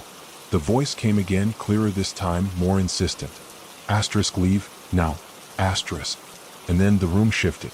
The walls groaned, the floor shook, and Mark's vision blurred as the shadows seemed to move around him, crawling toward him, whispering his name. The Watcher's grip loosened even more, and for a brief, fleeting moment, Mark felt himself being pulled toward the door, toward the exit. But then, just as suddenly as it had begun, the shadows receded. The door slammed open, and Mark stumbled through it, gasping for air. The house seemed to pulse with life, and all at once, the weight of it crashed down on him, pressing him to his knees. And the last thing he heard, before everything went black, was the faint, whispering laughter of the Watcher. Mark awoke with a start, gasping for air as though he had been submerged in water. His heart was hammering in his chest, the blood rushing in his ears, the smell of damp wood and mildew thick in the air. The room around him was unfamiliar, dark, damp, and oppressive, with only the faintest sliver of moonlight streaming through a cracked window. He could feel the coldness of the floor beneath him, the roughness of the floorboards biting into his palms as he tried to push himself up. His mind was a blur. The events from earlier, his frantic running through the hallways, the shadowy figure, the Watcher, felt like fragments of a nightmare, impossible to piece together. But one thing was clear, the house had changed him. He could feel it in the pit of his stomach, the creeping sensation that the very walls were watching him, waiting for him to make a wrong move. Slowly, Mark rose to his feet, his legs shaking as if they were not his own. His eyes scanned the room, but there was no sign of the watcher or the grotesque creature. The room was empty, still, yet the air hummed with a quiet malevolence, a presence that lingered in the corners of the room like a shadow. He stumbled toward the door, his breath shallow as he placed his hand on the cold metal handle. It was unlocked. With a hesitant push, the door creaked open, revealing a narrow hallway, its walls lined with faded portraits of stern-faced people whose eyes seemed to follow him as he passed. Mark couldn't shake the feeling that the house was alive, that it was changing around him, adapting to his presence. The air was thick with something he couldn't name, something ancient, something that had been waiting for him. He took a deep breath, forcing his feet to move, but as he reached the end of the hallway, he froze. The door at the far end of the corridor was slightly ajar, a faint light flickering from within. He didn't know why, but something about it called to him, drawing him forward like a moth to a flame. The whispers started again, soft at first, like a breeze rustling through leaves. But as he stepped closer to the door, they grew louder, more insistent. They were words now, their meaning clear despite their jagged, broken quality. Asterisk, you shouldn't be here. Leave. Asterisk. Mark hesitated. Every instinct in his body screamed for him to turn back, to escape while he still had the chance. But something deeper, something darker, held him in place. The house was pulling him in and he couldn't stop it. With a trembling hand, he pushed the door open, the hinges protesting with a groan. The room beyond was small, cluttered with old furniture, covered in dust and cobwebs. But there was something more disturbing about it. In the center of the room, a large, ornate rug covered the floor, its edges frayed and stained. And beneath the rug, Mark could see something irregular, something that didn't belong. His breath caught in his throat as he approached, kneeling down to lift the corner of the rug. A hollow space beneath it yawned open, dark and foreboding. It was a trapdoor, the kind you would find in the attic of an old house, or perhaps beneath the floorboards. He hesitated, fear gnawing at his gut. What could be hidden beneath the floor of a house this old? What had the house kept from him? The whispers grew louder, more urgent now, swirling around him in a chaotic frenzy. Asterisk, don't open it. Don't go down there. Asterisk. But Mark couldn't stop himself. His hand trembled as he reached for the rusty latch, and with a quick yank, the trapdoor creaked open, revealing a set of narrow, creaking stairs leading downward into the darkness. The air from below was thick with the stench of decay, old earth, damp wood, and something else. Something foul. Mark's stomach churned, but he forced himself to descend, each step creaking beneath his weight, the sound echoing through the silent house. The darkness pressed in around him, but as he reached the bottom of the stairs, he could make out the faintest glimmer of light from somewhere deeper in the bowels of the house. He moved toward it, his pulse quickening as the air grew colder, the shadows deeper. And then, in the farthest corner of the room, he saw it. A pile of old, rotting wood, the remnants of some long-forgotten construction. But it wasn't just wood, it was a pile of it stacked together in the shape of something that looked almost human. Mark's heart skipped a beat. He stepped closer, the light flickering as he reached out, his fingers brushing against the warped wood. It was cold to the touch, impossibly cold, and as his hand slid along the surface, he felt something shift beneath the wood, something moving. A low, groaning sound filled the room, and Mark's breath caught in his throat. The pile of wood began to shift, slowly, deliberately. It wasn't wood at all. It was something else. Something that had been buried here, hidden beneath the house for longer than Mark could comprehend. And then, from within the pile, a face emerged. It was pale, gaunt, with hollow eyes and cracked, rotting skin. A mouth stretched wide in a silent scream, the air thick with the stench of death. The face stared at him, unblinking, its eyes empty, but filled with a terrible, knowing malice. Mark staggered back, his body trembling with fear, but the face didn't move. It didn't speak, just watched. A voice echoed from behind him, a familiar whisper that made his skin crawl. Asterisk, you shouldn't have come here. It was never meant for you, an asterisk. Mark spun around, but the room was empty.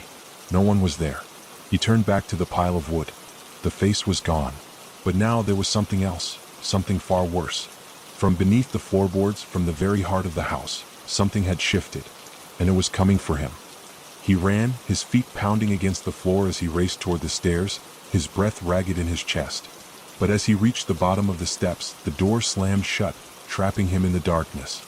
He pounded on the door, his hands slick with sweat, but it wouldn't open. It was as if the house itself was locking him in. And then, through the suffocating silence, he heard it. A low, guttural laugh, rising from deep within the house, echoing through the walls. It was a sound of something ancient, something hungry, something that had been waiting for him.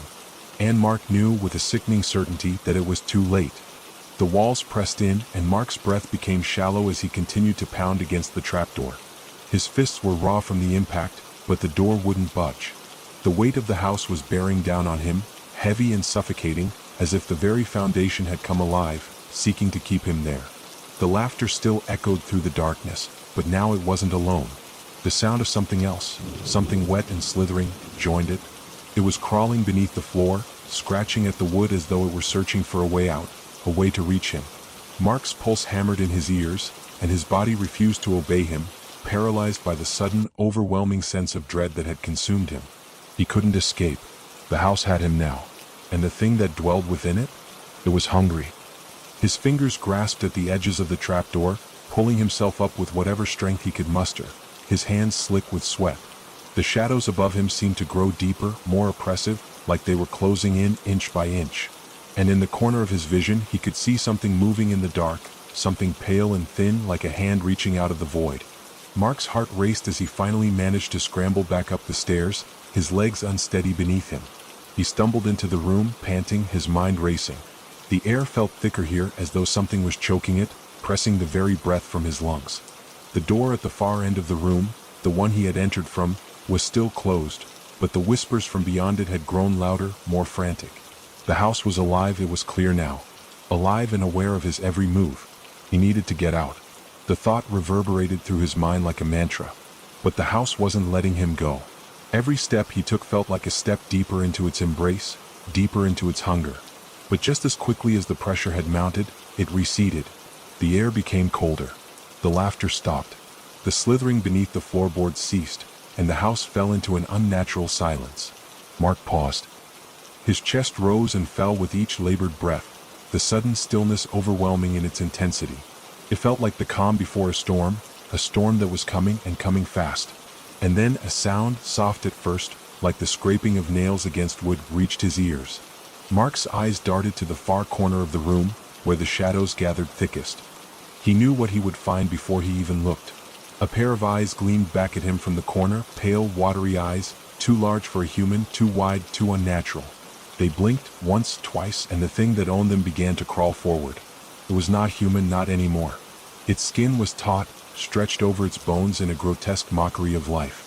Its fingers, long and twisted, scraped against the floor as it moved, its body twisting in unnatural ways. Its mouth opened in a silent scream, but no sound came from it. It was too far gone, too hollow to make a sound. Mark tried to move, but his body betrayed him again. He was frozen, rooted to the spot as the thing moved toward him, its body jerking and twitching, its breath heavy and wet, its eyes locked on him as if it knew what he was thinking, knew how to break him. The thing reached out, its fingers curling toward him, slow and deliberate, as though savoring the moment, knowing that the fear it instilled in him was part of the ritual, part of the feeding. And as its fingers brushed against his skin, a shock of cold surged through his body, numbing him from the inside out. For a split second the world went black. When he opened his eyes he was lying on the floor again, his body aching. The room was different now, still but deeper, as though it had shifted. The walls seemed further away, the space between them growing larger. The shadows didn't just sit in the corners, they stretched like dark fingers reaching out toward him. Mark's pulse raced as his gaze flickered to the corner of the room where he had seen the thing last. It was gone, but he knew it was still there, waiting. He pushed himself to his feet, using the dresser to steady himself. His head spun, his mind struggling to make sense of what was happening. His fingers brushed the back of his neck, where the cold touch of the creature's fingers had left an icy trail across his skin. He couldn't shake the feeling that it had marked him, that the house was claiming him now. And then, without warning, the house seemed to groan beneath his feet, a deep, guttural sound that seemed to come from the very bones of the earth. The floor trembled beneath him, and the walls shook as if something inside was shifting, changing, awakening. The house was alive, but it wasn't just alive. It was moving, and Mark was its next meal. The door at the far end of the room slammed open with a deafening crash, and Mark didn't hesitate. He ran. Down the hallway, through the rooms, the sound of his footsteps echoing off the walls as he raced toward the front door. But as he rounded the corner, he stopped short, his breath freezing in his chest. The front door was standing wide open, but the air beyond it was wrong. Dark, thick, as though the night outside had come alive, a thick fog rolling in from the yard, covering the ground like a blanket. And in the distance, just beyond the edge of the porch, something moved. Something massive. Mark couldn't see it clearly, but he could feel it. Its presence loomed in the darkness, and as the fog rolled in further, he realized something. The house was pulling the darkness toward him. It wanted to consume him, to drag him back into its depths. A whisper, a voice reached his ears, faint but clear. "You can't leave." And then, in the distance, he saw it. The Watcher. It was standing at the edge of the porch, its tall, thin form outlined against the mist. Its face was hidden in shadow, but Mark could feel its gaze, burning through the fog, fixing on him. It was waiting just as it had before. Waiting for him to make his choice. Mark turned away from the door, and that's when the floor beneath him shifted again. The house groaned and the walls closed in. The door slammed shut with a deafening crash, locking him inside. There was no escape. Mark was no longer running. He couldn't run. The house had him. The door was locked. The walls closed in around him, and he could hear the pounding of his heart in his chest. It was too late. There was no escape. The Watcher stood at the edge of the porch, its form obscured in the swirling fog. Mark could feel its eyes on him, like invisible fingers tracing the edges of his mind. He could feel it pulling him back, pulling him toward the darkness, toward the hollow, toward whatever lay beyond the veil of the house. The whispers were louder now, louder than ever. Asterisk, you shouldn't have come. You shouldn't have stayed. It's too late. It's always been too late, asterisk. He turned, his vision blurring. The room around him seemed to stretch, the walls closing in, the shadows swirling with malevolent intent. Every corner of the house was alive, every surface vibrating with a sense of dread. The house was breathing. With trembling hands, Mark reached for the door, his fingertips grazing the cold metal handle. But before he could turn it, before he could escape, the world seemed to twist. A sudden, deafening crack split the air. The floor beneath his feet gave way, and Mark fell. The house was not a house at all. It was a cage that had been built for him, for others before him, for anyone who dared to trespass. As he plummeted into the darkness, into the hollow, he realized with a sickening certainty that the Watcher had always known. It had always been waiting. You cannot escape. And as Mark's body was swallowed by the blackness, as the cold and darkness consumed him, the last thing he heard was the laughter, low and hollow, echoing through the walls of the house. And then silence,